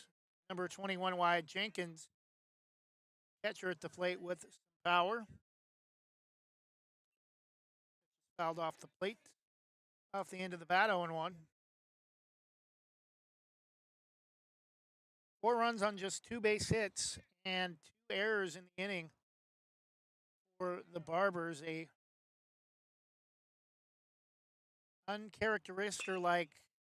uncharacteristic like 3 errors in just the first 4.5 innings. Chopped foul off to the left side, 0-2.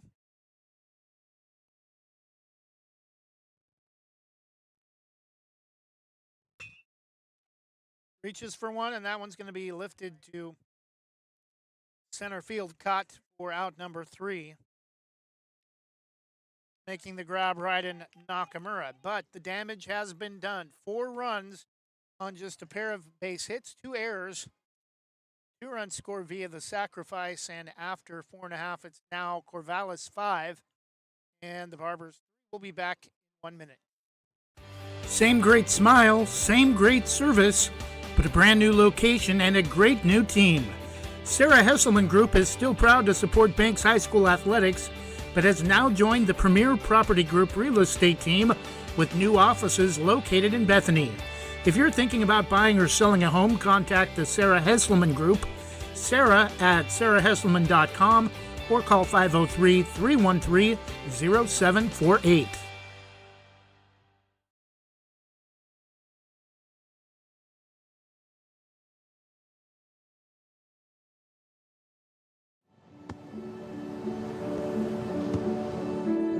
I don't remember how it started. Go to that. Our back and forth. It always came back. Dad! You probably don't remember what you told me, That was perfect. but I heard every word.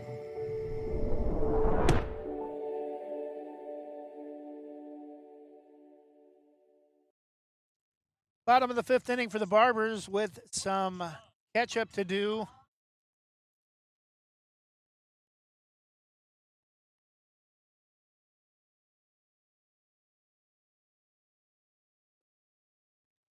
First pitch to Dakota Chun, a called strike at the knees, 0-1. Couldn't see who the batter was for a moment. Chris Hansen, kind of a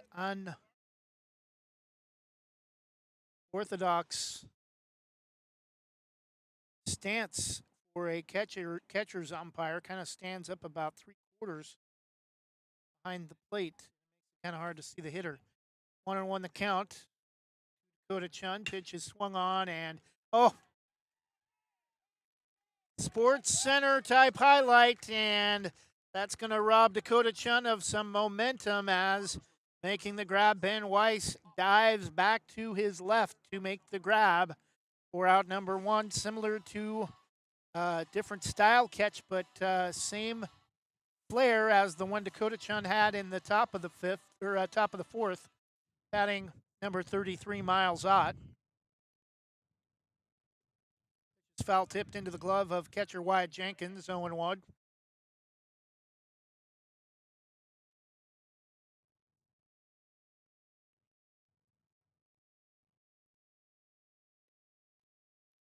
Strike 2 taken, and the Barbers kind of really up against it here in the bottom of the 5th. Only a 2-run deficit, but right now feels like 5 or 6 runs away. They're not able to do much here in the bottom of the 5th inning. Again, only 1 out, but that 1 out seemed to kind of rob the life out of the Barbers after Dakota Chun thought he had a base hit to right. The pitch is up and away, 2 balls and 2 strikes.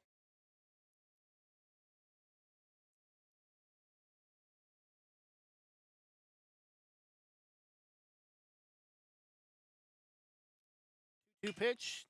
That's going to be lined back up the middle and get a little life back for the Barbers. Bringing the tying run to the plate, Connor Perry.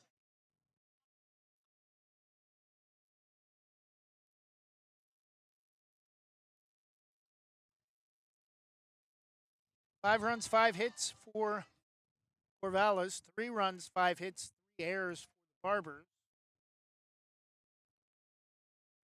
Pitch from Babcock, breaking ball misses low, 1-0.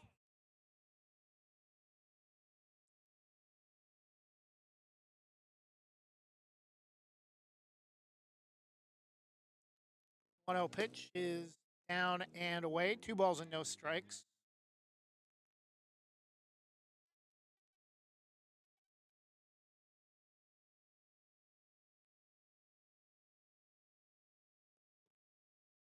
They're 3-0, and that's going to allow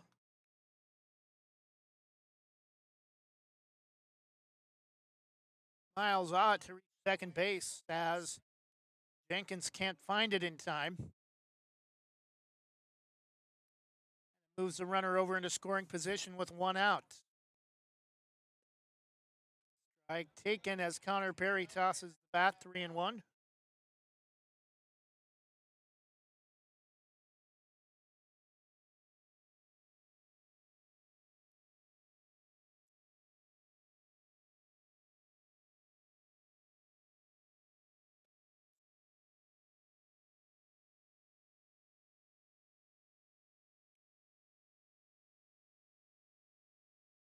And Connor Perry will reach. Tying runs are aboard, and that's likely going to be it for Caleb Babcock as Larry Bumpus comes out for his second visit to the mound. And coming in to take over for CORVALLIS, I believe, will be the shortstop. Although Babcock has not handed the ball over yet.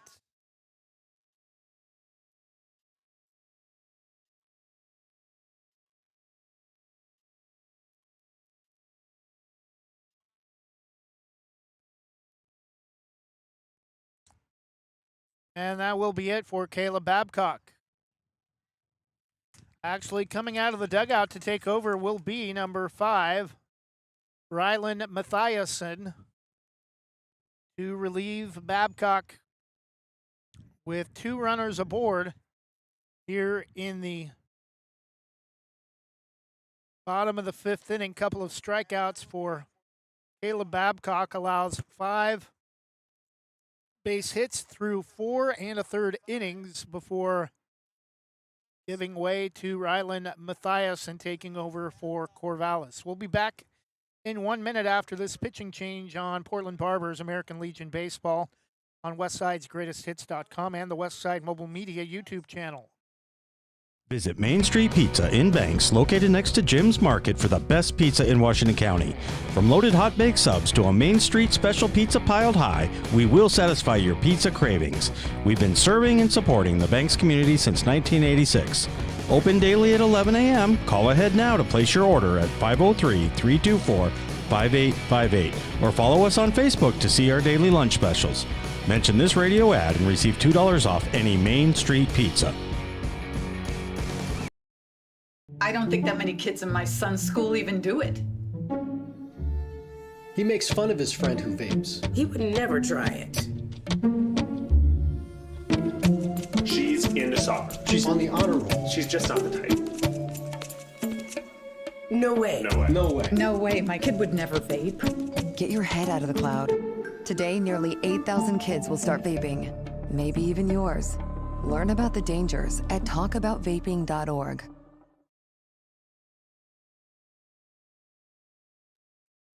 Bottom of the 5th inning, Barbers trying to get something started with runners at first and second, trying to at least tie the game in the bottom of the 5th as Zach Yeager, designated hitter, steps up to bat.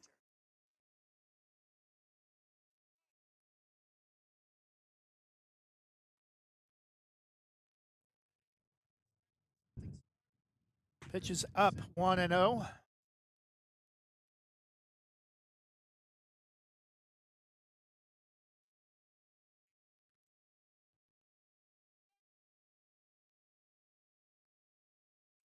Pitch is swung on, fouled. Straight back just gets a piece of it, 1-1.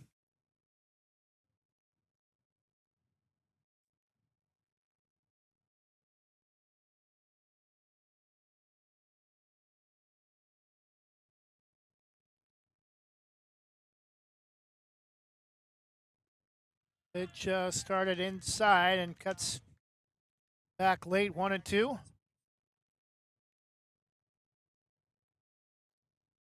Big pitch for Mathiasen coming out of the dugout, trying to get the MARKETMEN out of a 1-out jam. Pitch is in the dirt, 2-2.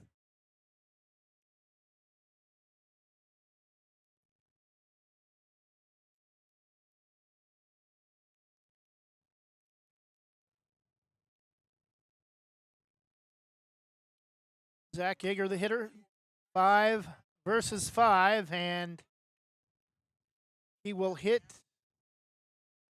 5 wins either way. One of those, either pick up the strikeout or get on base. And luckily for the Barbers, Yeager is hit by the pitch on a 3-2 count, and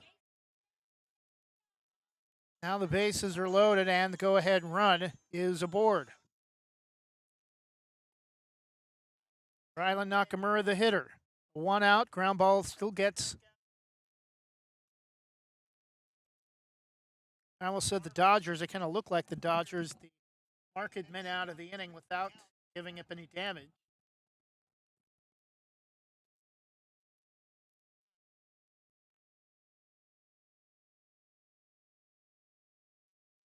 Base hit likely ties the game. Decent speed aboard. That one almost hit him as well. Backs him off the plate.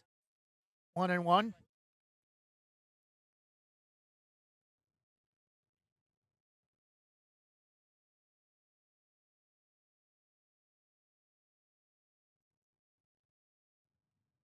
And that hits him on his elbow, and you heard the crack from back here. Definitely hope he's okay. He's going to try to shake it off and head down to first.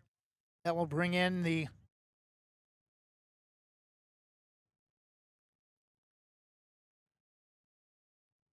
runner from third for the Barbers to cut it to just a 1-run deficit.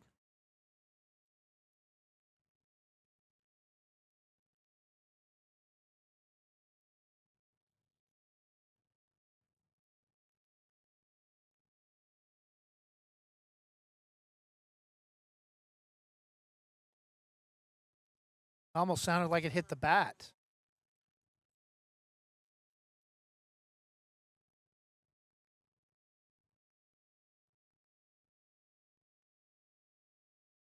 And Corvallis' defense is going to try to come out, and a couple of players try to settle down Mathiasen. Jace Randall waiting to be called up to the plate. Oh, they're checking on the elbow of Zach Yeager. And only 4 players for the Barbers this evening after North-South All-Star game in Corvallis on Saturday. Actually quite a few players from the Barbers playing in that game, taking today off. Although the Barbers did have a much deeper bench in last night's 7-1 win.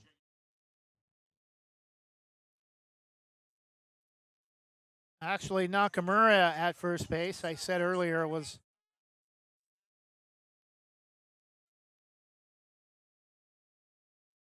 the designated hitter. First pitch to Jace Randall, fouled into the glove of Jenkins, 0-1.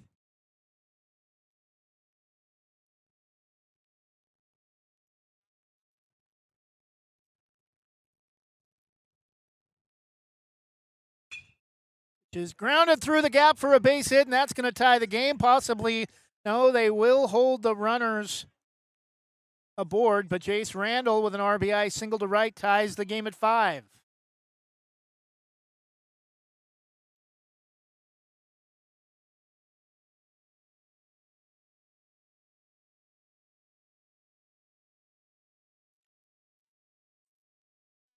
Batting number 1, Logan Nakamura, the bottom of the order, Barber's third baseman. Second base open, runners at the corners, 1 out. It's just outside, ball 1.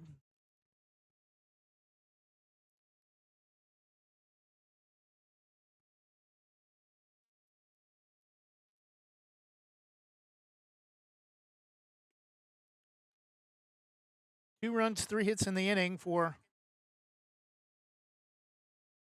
the Barbers. First pitch a called strike. Nice job to battle through a rough start to the inning offensively after Dakota Chun was robbed after a Sports Center type catch by the second baseman. And this one's going to be lifted to left and drop at the base of the wall, and another run will score as the Barbers now have a 6-5 lead. Zach Yeager comes home from third base.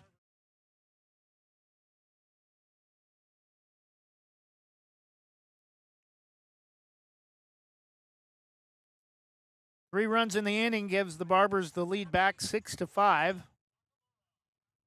3 runs on 4 hits, batting Jaden Nakamura. Barbers shortstop, still runners at first and second. Only 1 out. Actually, bases are loaded. Pitch down and away, ball 1.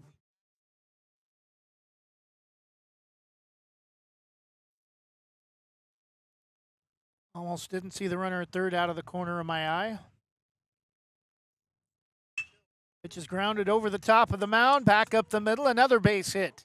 2 runs are going to score. The play at the plate is almost cut off, and it almost got there in time. Had Jenkins made the catch cleanly, it might have been out number 2, but another base hit and another run scores. 2 runs score for the Barbers, making it 8-5.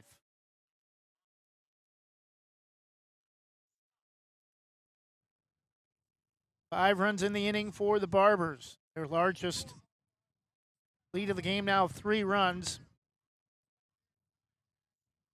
8-5 in the bottom of the 5th inning. Griffin Scott, the hitter.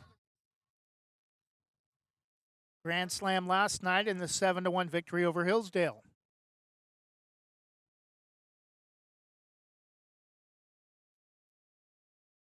First base open. Pitch, strike at the knees. 0-1.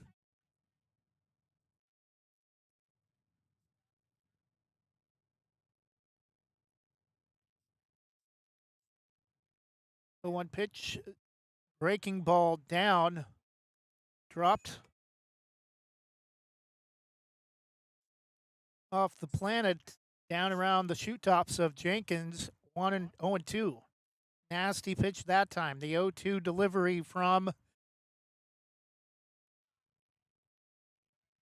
Mathiasen is in the dirt. Can't get him to chase that time. 1-2.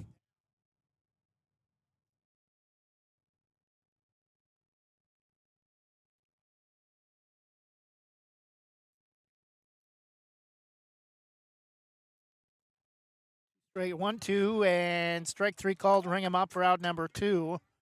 Dakota Chun. Third baseman batting with 2 outs.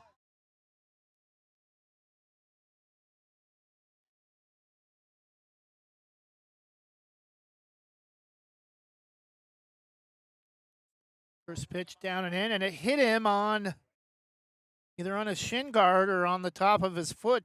And another base runner. Bases are loaded once again for the Barbers with 2 outs. And Mathiasen kind of has been nasty this inning.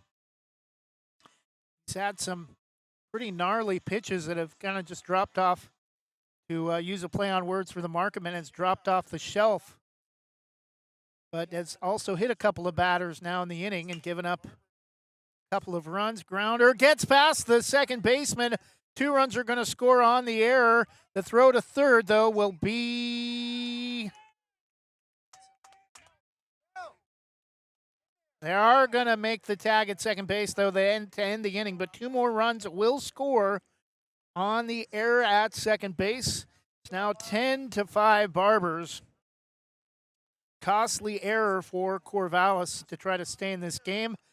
It's now the Barbers 10 and Corvallis 5. We'll be back with the top of the 6th inning in just a moment.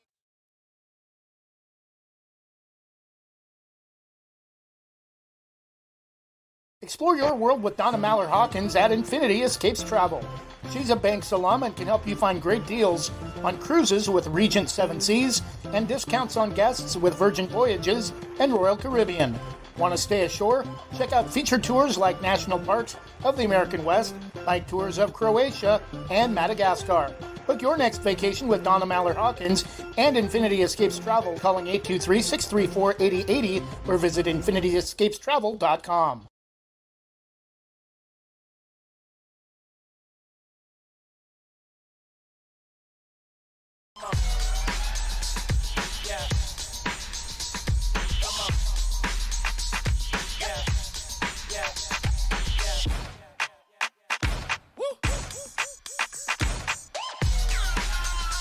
You're not going to get it all right. Just make sure you nail the big stuff, like making sure your kids are in the right seat for their age and size. Get it right at nhtsa.gov/the right seat.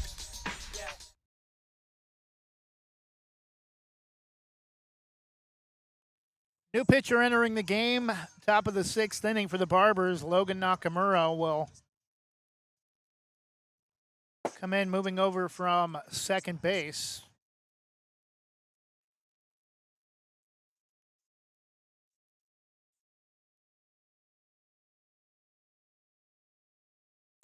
Joe Fagan, who did not start, I believe pitched last inning, is moved to shortstop.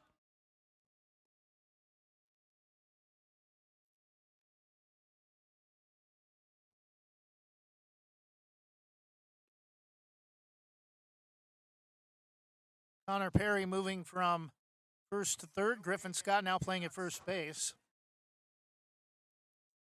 10-5 Barbers, top of the 6th inning after trailing 5-3. They score 7 runs and get some help from the CORVALLIS defense, although CORVALLIS started off the inning robbing the Barbers of some momentum early to start the game, or to start the inning. Number 20, Josh Riddle, right fielder.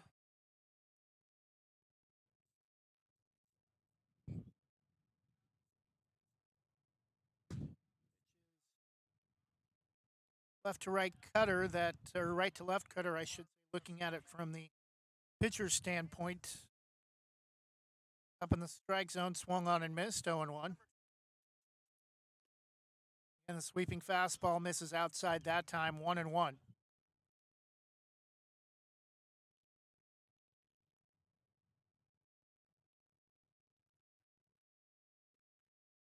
Strike 2 taken on the outside part of the plate, 1-2, and I don't think Riddle has moved the bat off his shoulders this at bat to start the 6th. 1-2 the count. Get out of play, foul. Still 1-2.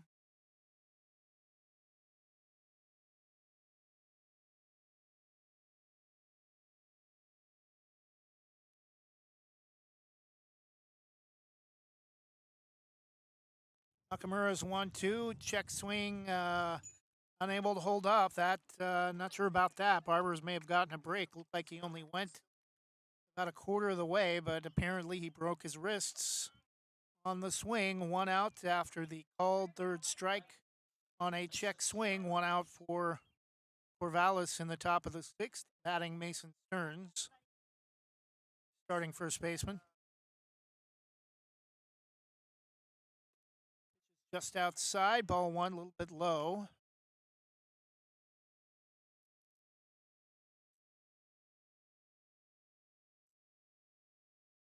Pitch, swung on, fouled into the center of the screen, just to our right. 1-1.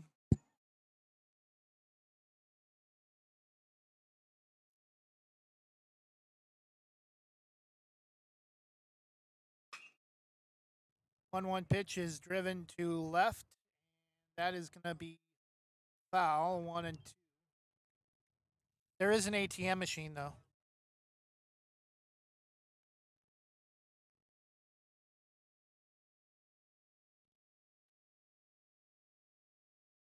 They're like one of the top 5 burger places in Portland. It's a cool. Oh, okay. It's a cool. Oh, okay. 1-2 the count. 1 out, having a discussion with a couple of fans about Helvetia Tavern, one of the top 5 burger places in Portland. Pitch from Nakamura, breaking ball called, strike 3 for out number 2.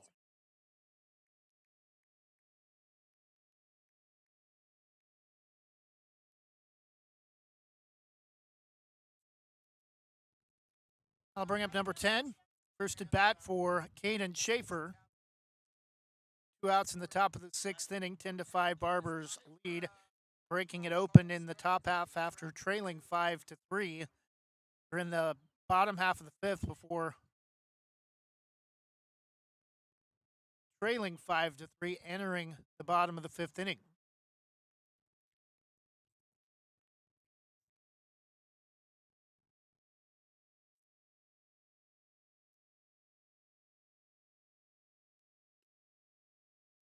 Pitch is low and away, ball 1.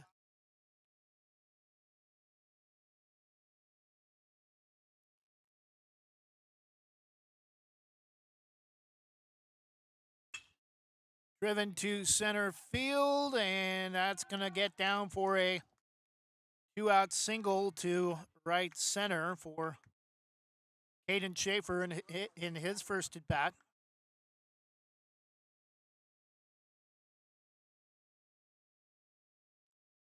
Blake Linton, the left fielder, with a chance to drive in a run or 2 if he's able to leave the yard.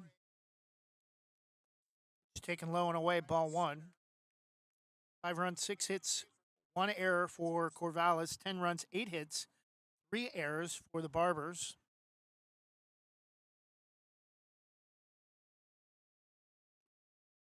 Pitch taken for strike 1, 1-1 the count.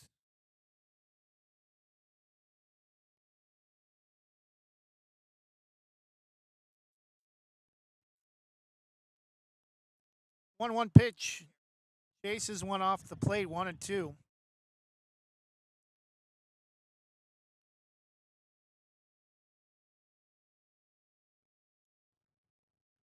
Into 5 Barbers, top of the 6th inning, 2 outs, 1-2 the count. Drops late, but not. I think it did drop into the strike zone, but it misses outside. 2-2.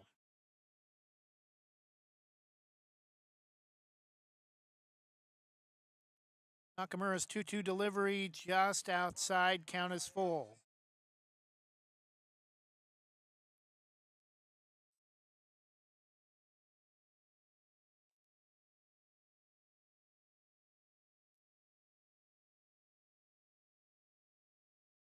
Runner goes. Pitch is swung on and lifted foul, but making the catch, so it's going to drift over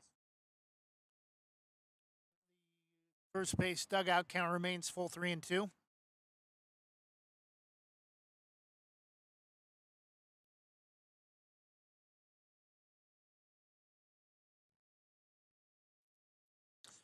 Definitely a much closer contest than I expected, with the Barbers winning in Corvallis 17-4.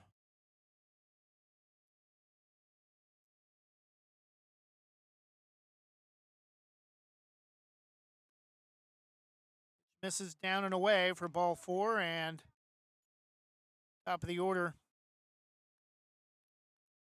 Ben Weiss, second baseman, coming to the plate. Corvallis actually had the lead twice in this game at 1-0 and 5-3.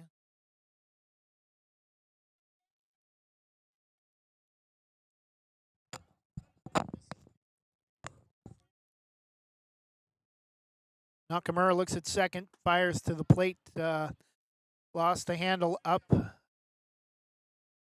way up above the strike zone, a little bit inside, and Dakota Chun's going to come out to try to get him on track.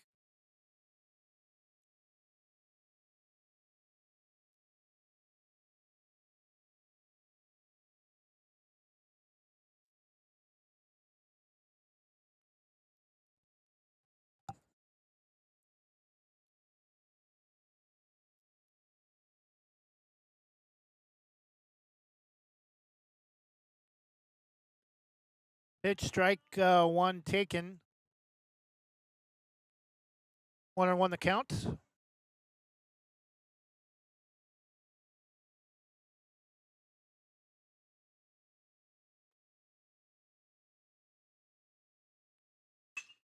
Pitch is lined down the right field line into the corner. That's going to be a base hit.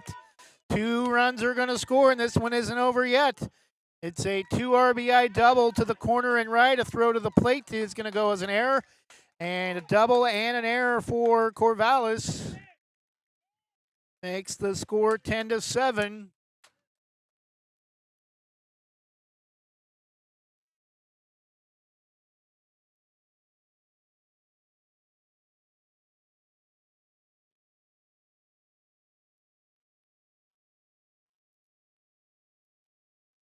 4 errors in the game for the Barbers.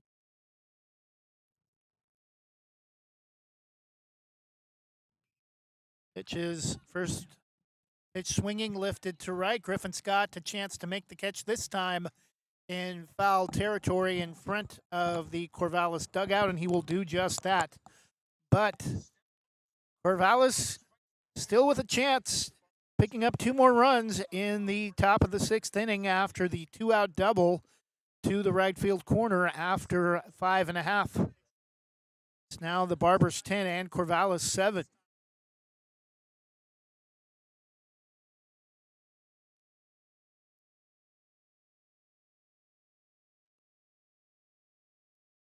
Explore your world with Donna Mallard Hawkins at Infinity Escapes Travel.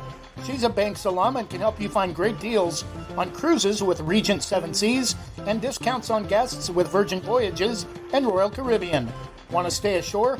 Check out featured tours like National Parks of the American West, like tours of Croatia and Madagascar. Book your next vacation with Donna Mallard Hawkins and Infinity Escapes Travel, calling 823-634-8080 or visit infinityescapestravel.com.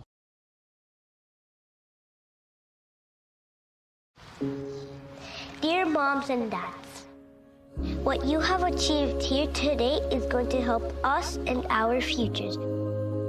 It is why we are coming up on stage to collect your diplomas. You know it's true. Mom, we love you always. Everything I do. When you graduate, they graduate.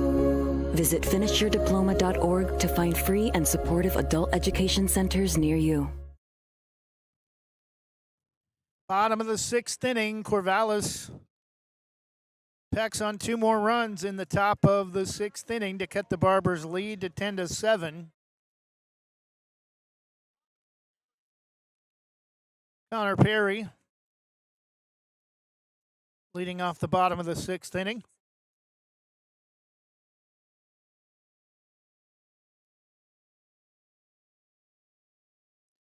First pitch for Mathiasen is lifted foul out of play, 0-1.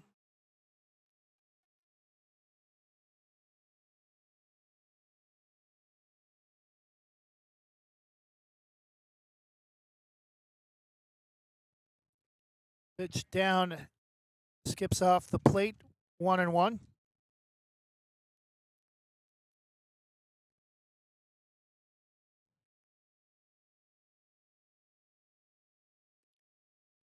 Breaking ball starts away out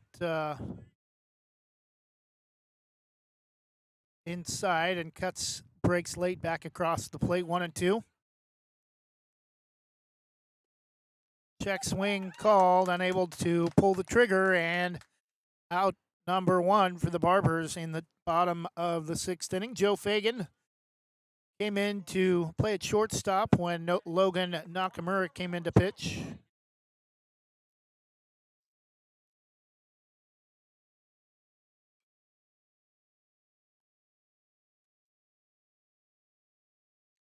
Actually came into pitch last inning.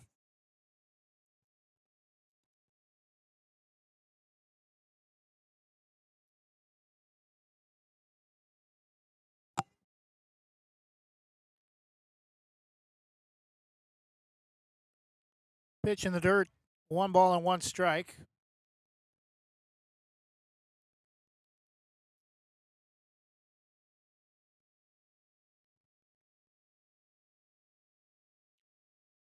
One is up and in, 2 balls and 1 strike.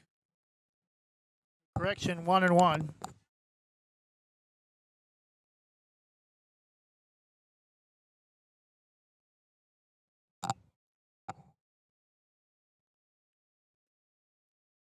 Well inside.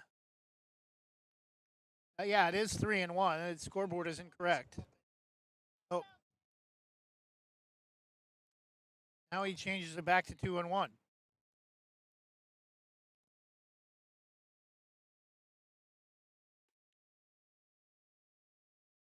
And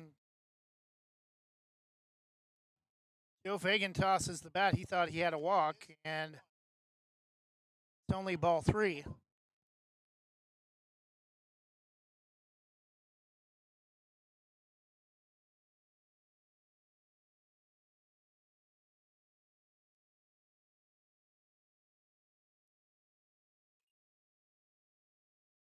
Swung on and lifted straight back over the top. Count is full 3-2.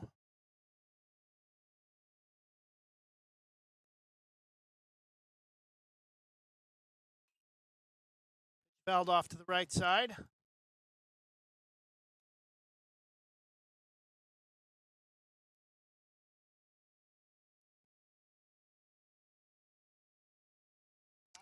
Still a full count, 1 out. Joe Fagan, the hitter. 10-7. Barbers lead in the bottom of the 6th. Pitch gets away from Mathiasen, and Joe Fagan will be aboard on a 1-out walk. Batting number 24, Ryden Nakamura.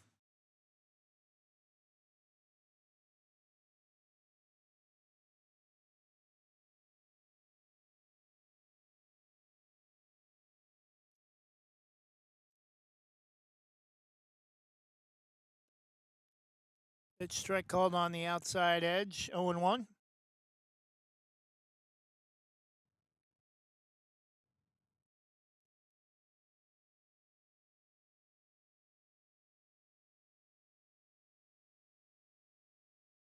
Runner goes, and the pitch will get away from Jenkins. And they're going to try to get him over to third, no throw, and on the wild pitch, Joe Fagan will take 2 bases. 2-1 the count, 1 out in the bottom of the 6th inning. Now a runner in scoring position.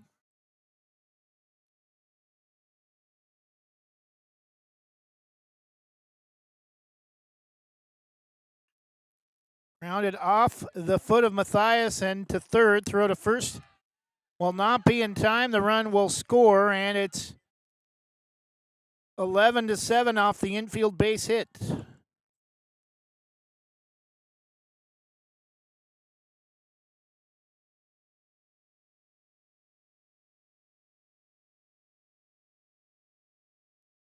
And they're going to come out and make sure he's okay.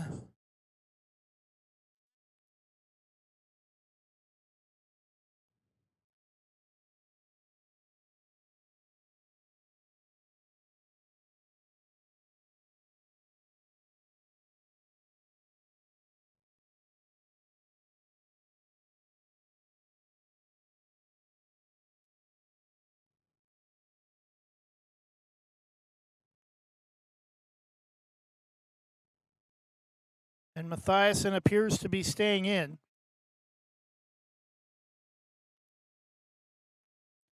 Number 19, Gabe Coltman, his first at bat tonight, 11-7 Barbers lead with 1 out in the bottom of the 6th.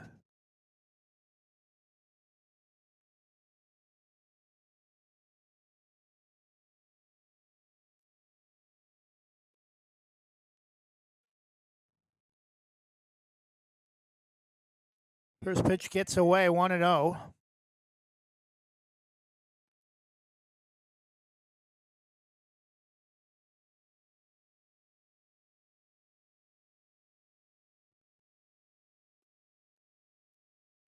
Pitch a called strike at the bottom of the zone, outside, 1-1.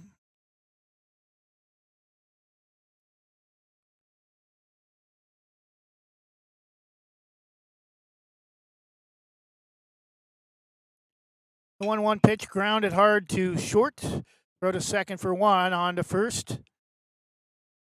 Not in time for the twin killing at first base, but 2 outs for the Barbers and the runner at first safe on the fielder's choice.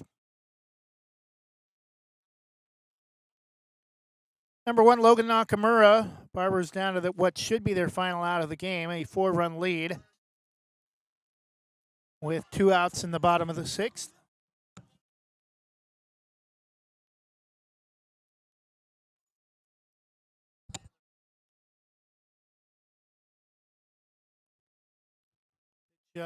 Breaking ball late, called strike, 0-1.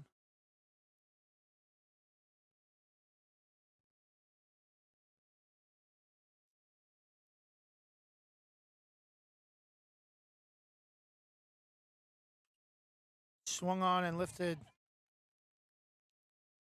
behind us, 1-1. Or correction, 0-2.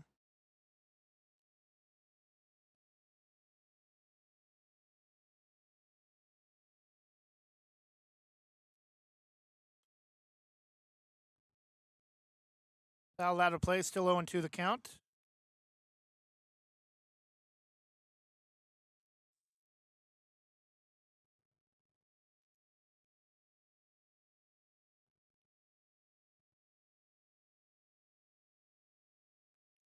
The 0-2 pitch is up, 1 ball and 2 strikes.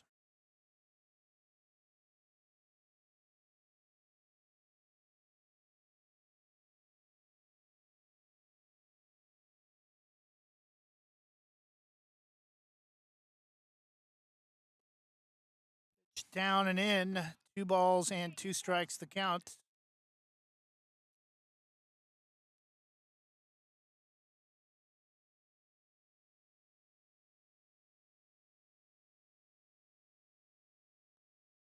Two pitch, pulled foul off to the right side. Count remains even at 2-2.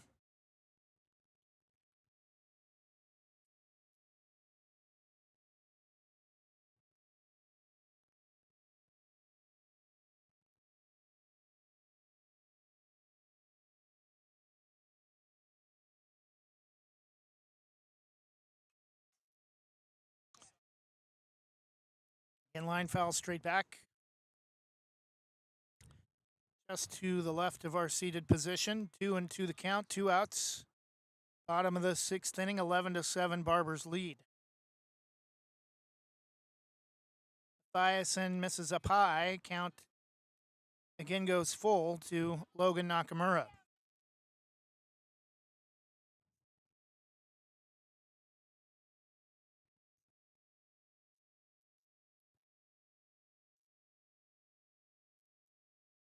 Three-two runner goes. Pitch is lifted sky high to short and making the catch. Drew Rice for out number 3. The Barbers tack on another run. And we go to the top of the 7th with a 4-run lead. It's the Barbers 11 and CORVALLIS 7. 1 run on a 1 base hit. We'll be back for what should be the final 3 outs in just a moment.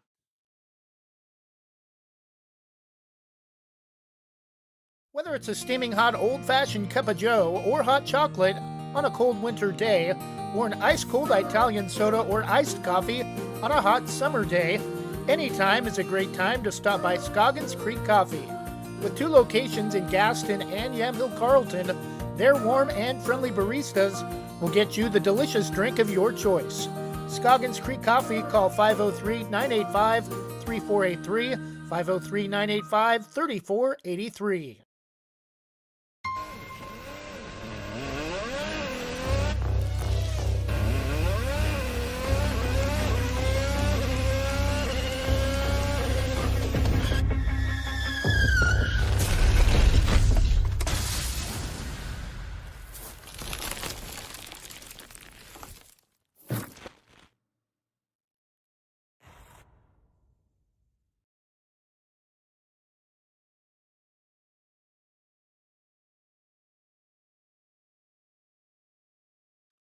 Top of the 7th inning, CORVALLIS needing 4 runs to at least send it to the bottom of the 7th. Leading off number 17, Axel Preckle, center fielder.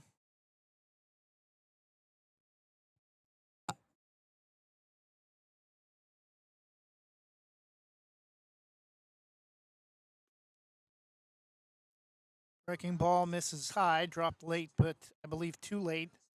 Want to know the count?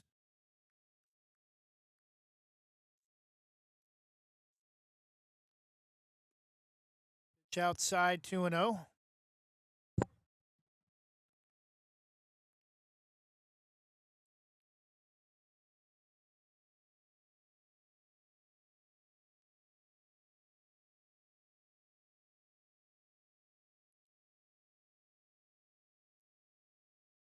Nakamura, 2-0 count. Foul tipped into the glove of Dakota Chun, 2-1.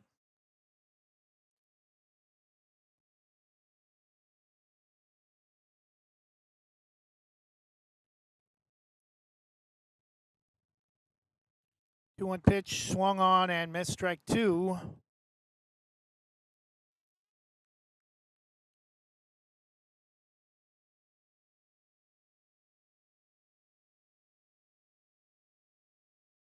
Two-two pitch from Nakamura.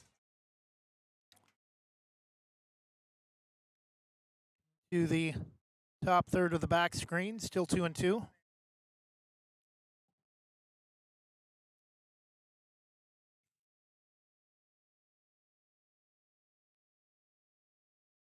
Two-two pitch, swung on and missed for strike three. One out for Corvallis in the top of the seventh, trailing 11-7. Designated hitter number 2, Gavin Price.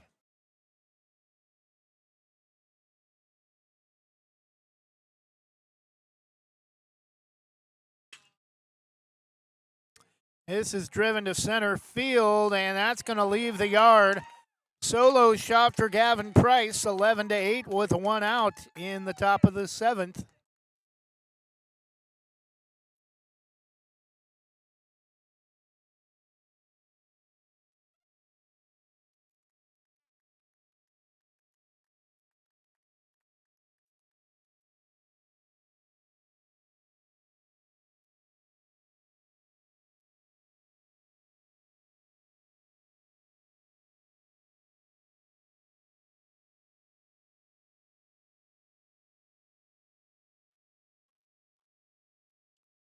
Batting number 12, Mikey Terry. Also first at bat for him tonight, 11-8. Barbers a 3-run lead with one out in the seventh.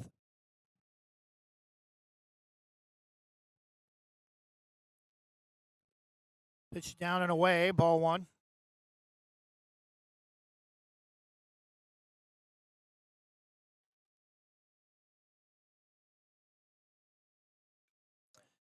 Goes down and gets it, fouls it out of play, 1-1.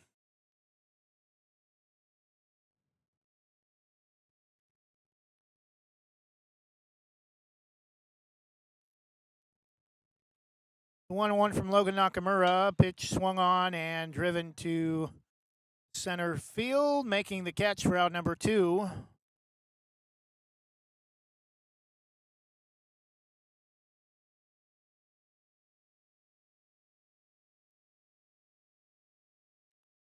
Number 15, Kason Jacobs will bat.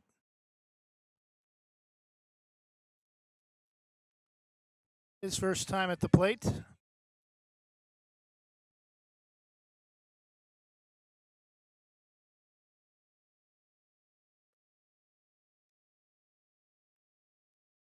Cutter taken for strike one.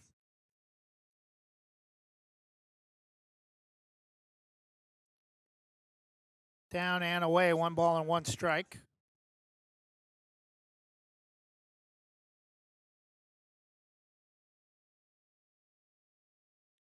One pitch, check swing, strike two taken. Corvallis down to their final pitch.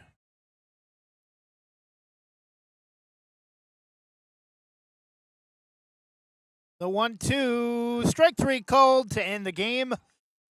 Barbers score 7 runs in the bottom of the fifth, erasing a 2-run deficit and cruise from there on for the 11-8 victory. It's only supposed to be a 7-inning game.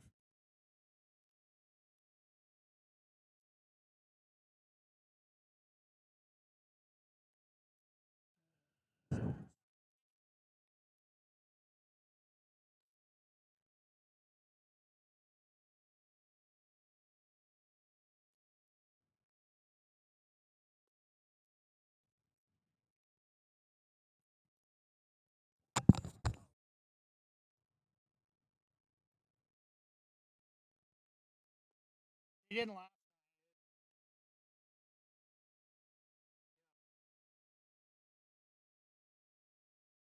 Proudly serving our neighbors in Washington County since 1946, LaHaye's is your destination for locally made Letterman's jackets, custom embroidery for business apparel or a unique gift, and scouting uniforms and supplies. LaHaye's is on the corner of 3rd and Main in historic downtown Hillsboro. Open Wednesday through Friday, 10 to 6, Saturday, 10 to 4, and anytime online at lahayes.com or call us at 503-648-2341.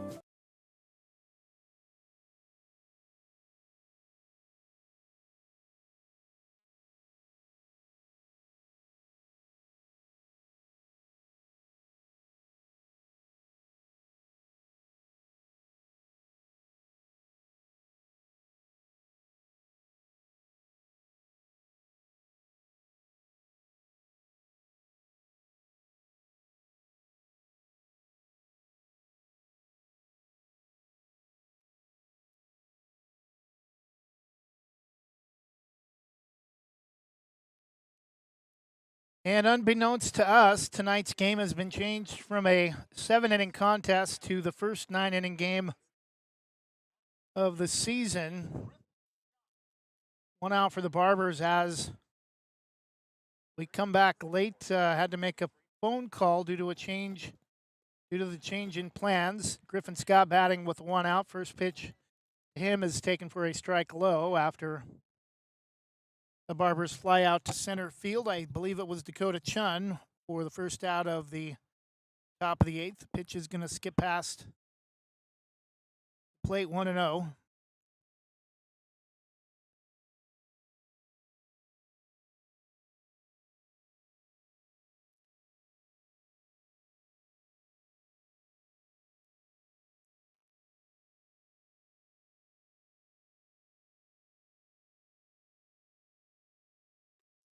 Pitch well inside. Griffin Scott had to be turned away. 2-1 the count.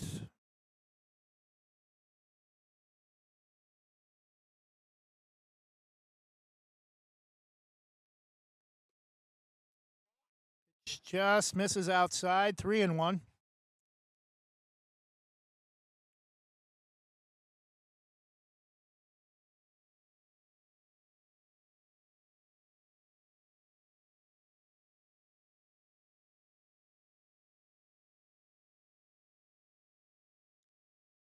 Mathiasen misses.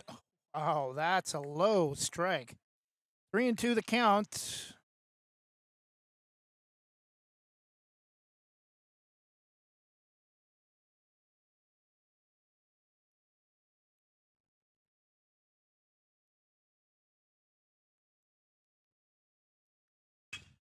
Swung on and hard chopper to short. Throw to first will be in time for out number 2.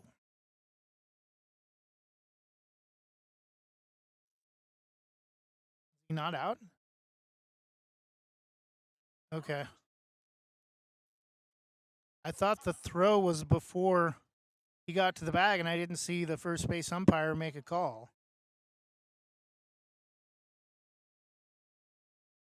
Okay. Pitch in the dirt, and it's going to get through. Throw to third is going to nail. Wow. Griffin Scott living dangerously, and that's going to bring out Larry Bumpus to argue the call as he somehow danced around the tag and is, at least for the moment, able to wind up safe at third after reaching on a 2-base pass ball. And now we're going to have a conference between the umpires, and they may change this.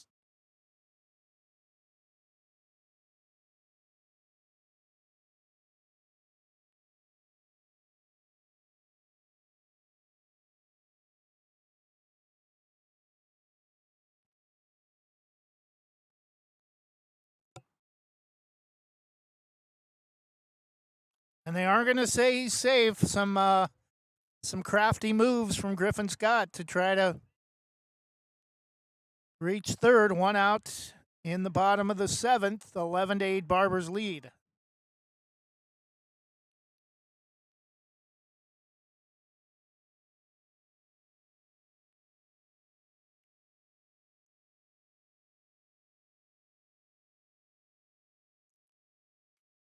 swung on, lined foul off. Almost grabbed off the ricochet by Grady Keljo. Off the back screen near the Barbers dugout. 0-1 the count.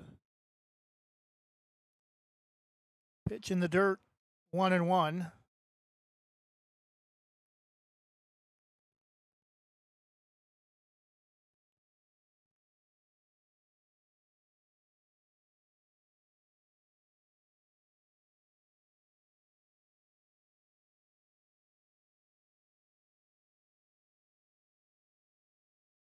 One pitch swung on and placed into the back screen to our left. Count remains full, 3-2.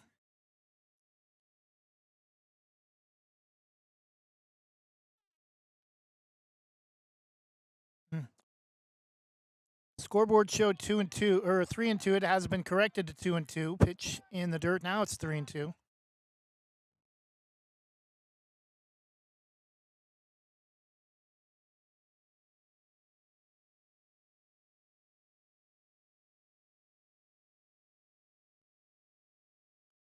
Eleven to 8, bottom of the seventh. One out, runner at third. 3-2 the count to Dakota Chun.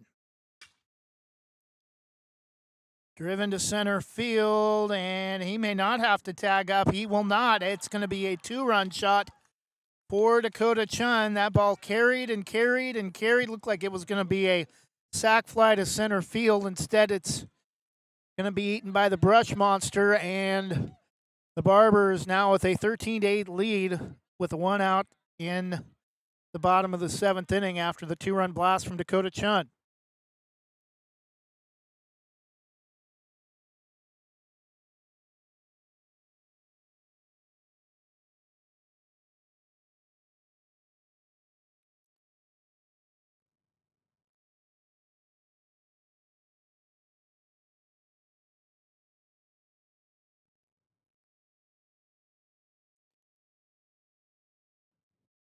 Dakota Chun's nicknamed Superman, wearing Clark Kent-style glasses with a 2-run blast to center field, and that will do it for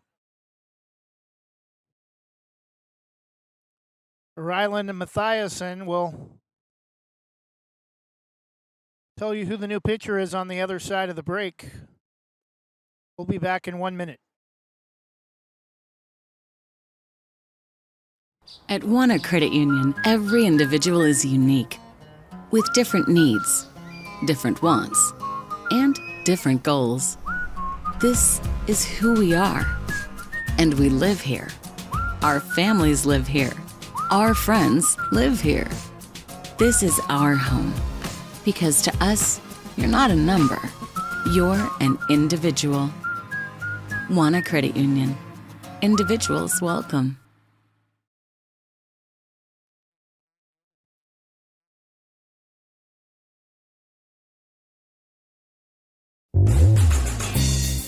O'Leary Air is proudly offering Dakin Comfort Pro HVAC products. They've been serving the West Side and Greater Portland Metro since 2015. They pride themselves in getting the job done right, backed by a legacy of integrity, respect, and honesty. O'Leary Air offers competitive pricing on all their work. Give them a call today at 503-989-5251. That's 503-989-5251. Online at o'learyair.com. CCB number 239855. Did not get a chance to get our promo break in for sponsors for next year, but already gearing up for 2025-26 Banks High School Athletics on Westside's Greatest Hits and Westside Mobile Media on YouTube. Already a couple of sponsors signed up for next year.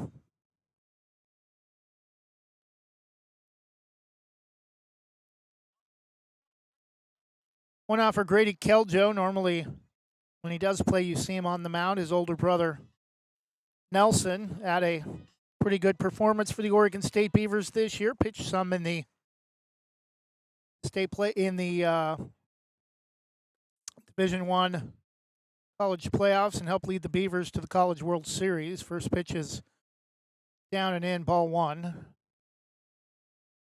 New pitcher for Corvallis, number 18, Cody Mitchell. 1-1 the count.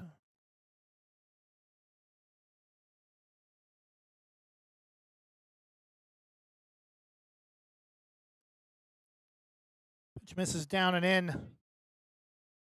2-1.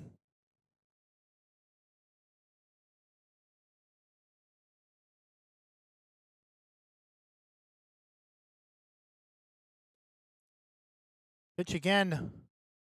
Low and in down around the ankles of Grady Keljo, 3-1.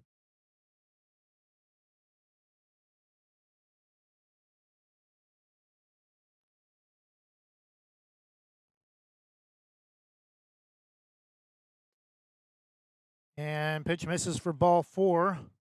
First batter Cody Mitchell faces is another pitcher, and almost Grady Keljo almost matching the height of Cody Mitchell, who looks like he should be starting center or power forward rather than pitching. May play basketball as well, but right now he's on the mound for the Corvallis Marketmen. Pitch misses up, ball 1. Left-hander holds the ball behind his back.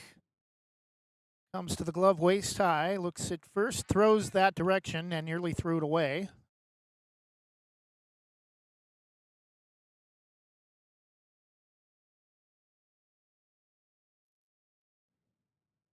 Connor Perry, the hitter, with a 1-0 count, runner at first.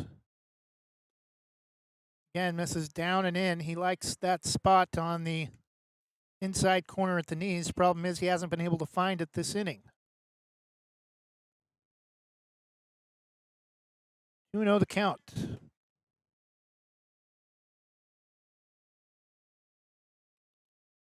And that nearly hit him. It's well inside, and it's going to bounce off one of the chain link poles and bounce back, and that will easily allow Grady Keljo to reach second. And new catcher for Corvallis, Mikey Terry, is going to come out and meet with Cody Mitchell.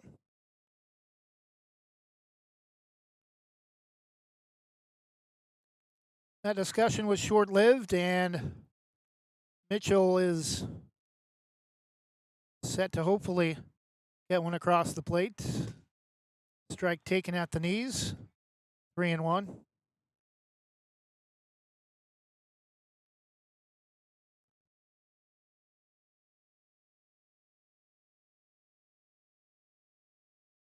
Pitch from Mitchell, again inside, down around the ankles, ball 4, back-to-back walks for Cody Mitchell.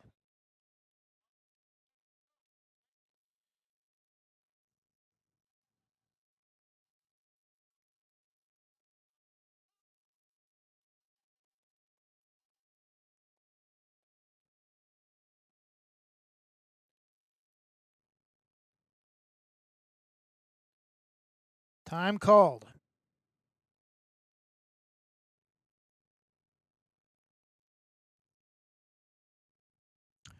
Resets, misses inside, ball 1.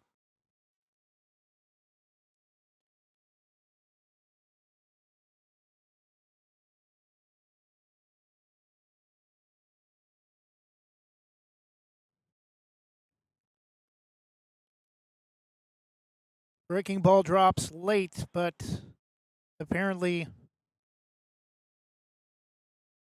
dropped below the strike zone after it crossed the plate. 1-1. Steps off and turns back to look at second.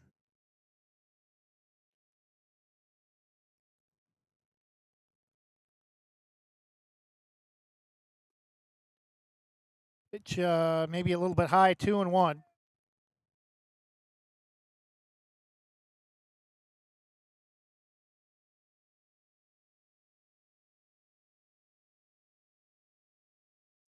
Runners go on the pitch, down and in. Throw to second is not in time. 3-1 the count.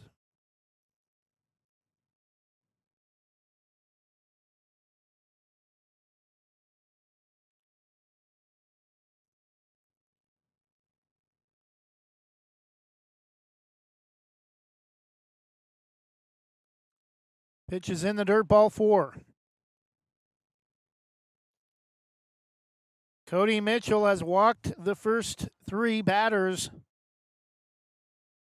or all the batters so far this inning that have reached for the Barbers have got on board via walks.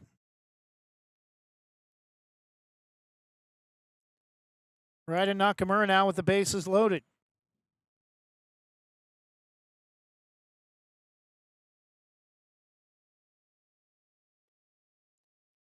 Strike taken at the knees, 0-1. 1 in the first, 4 in the fifth, 2 in the sixth, 1 in the seventh for Corvallis for the Barbers. 3 in the third, 7 in the fifth, 1 in the sixth, 2 in the seventh, 8 runs, 8 hits, 1 error for Corvallis. 13 runs, 10 hits, 4 errors for the Barbers. 1-1 the count, 13-8. Bottom of the 7th inning, 1 out, bases loaded. Pitch in the dirt, gets away from Terry. Just a moment, but keeps it close by up the third base side. 2-1.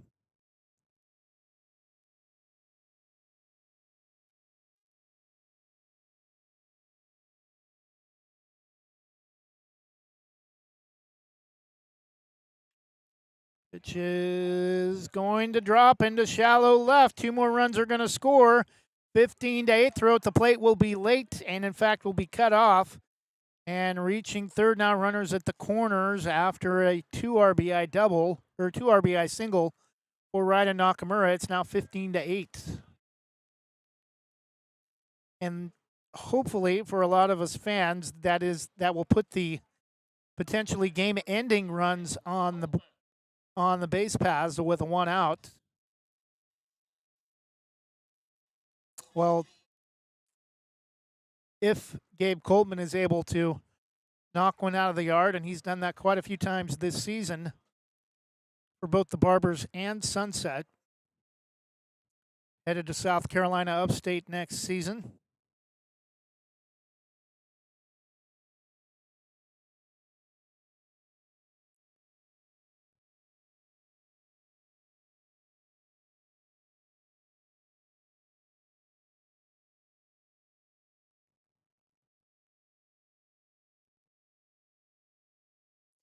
15-8 Barbers. Couple of checks at first before Cody Mitchell comes to the plate against Coltman.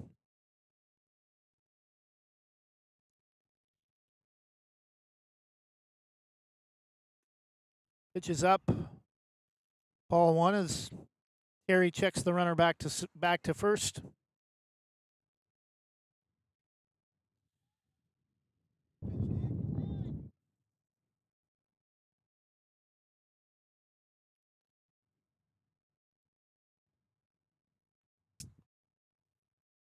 And that's going to hit him, and that will bring in another Barbers run.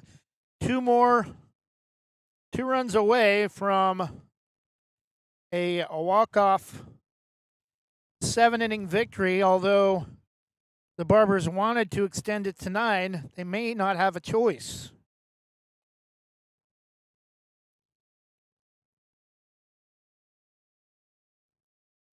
Already 4 runs have scored in the bottom of the 7th inning. Actually, now make it 5 after Gabe Coleman gets hit by the pitch.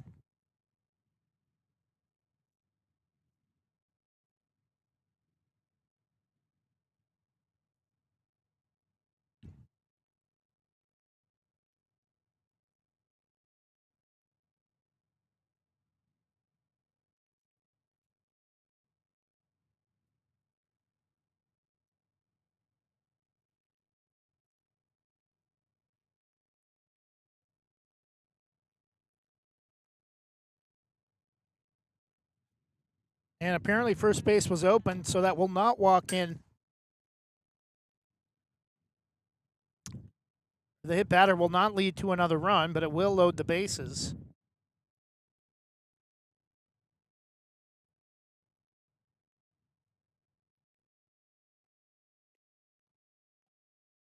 But first, we have another new pitcher. For Corvallis, number 7, Mason Stearns.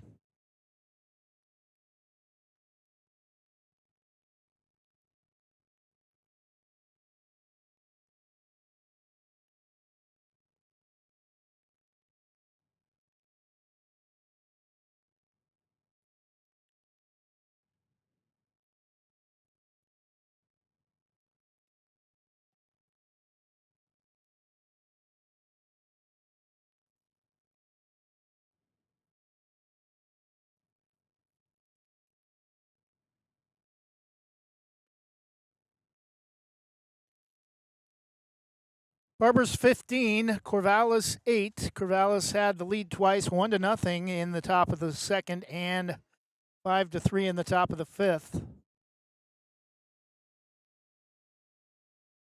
Since then, they've been outscored 10-3.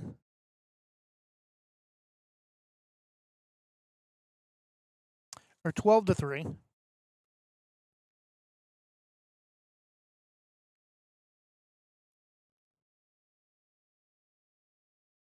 Couple of fans starting to straggle out as Barbers hold a 7-run lead with 1 out in the bottom of the 7th.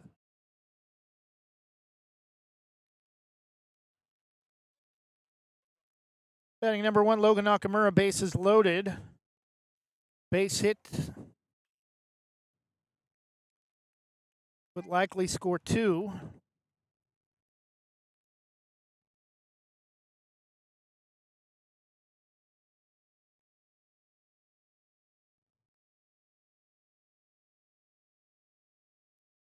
Pitch is low and away in the dirt, 1-1.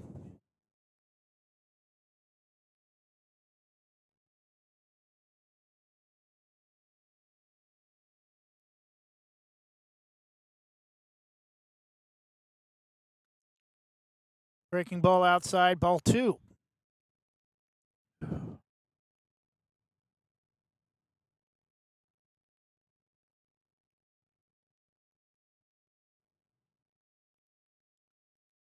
Two and 0 the count. The pitch swung on late and driven foul off to the right side.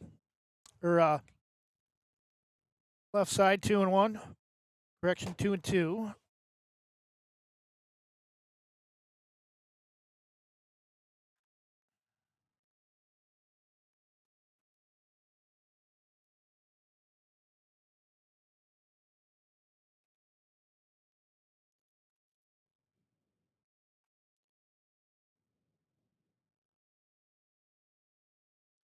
Two pitch swung on and laced foul off the top of the fence up the first base side, 3-2.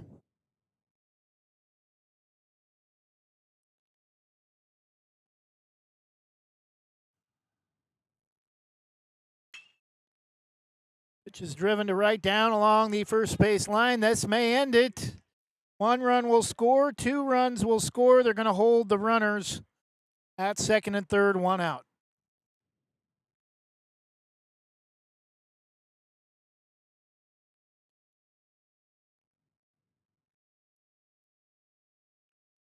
(17-8) Barbers in the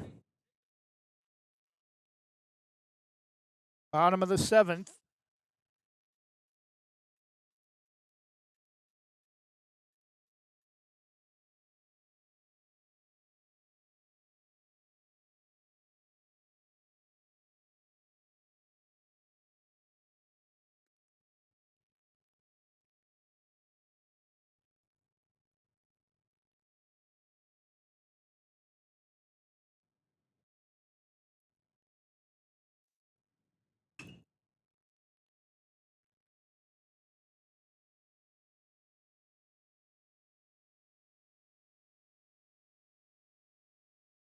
And that will do it. Final score, 18-8.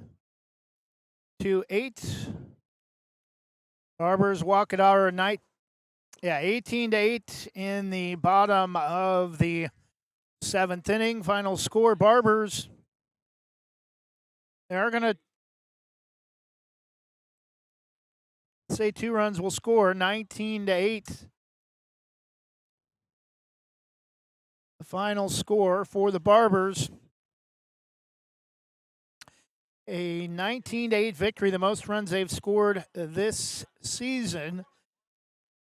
For Corvallis, a 1 run in the second, 4 in the fifth, 2 in the sixth, 1 in the seventh for 8 runs on 8 hits, 1 error for the Barbers. 19 runs, 3 in the first, 7 in the fifth, 1 in the sixth, 8 in the seventh for 19 runs on 13 base hits, 4 errors. That'll do it for us. We're already a little bit late getting out of here. Final score, Barbers 19 and Corvallis 8. Barbers improved to 15-0. We hope you've enjoyed tonight's broadcast. Thanks for listening, and hope you've enjoyed our first video broadcast from Liberty High School. We've had a couple at Hillsboro Ballpark. Enjoy the rest of your Tuesday night. Good night, and God bless.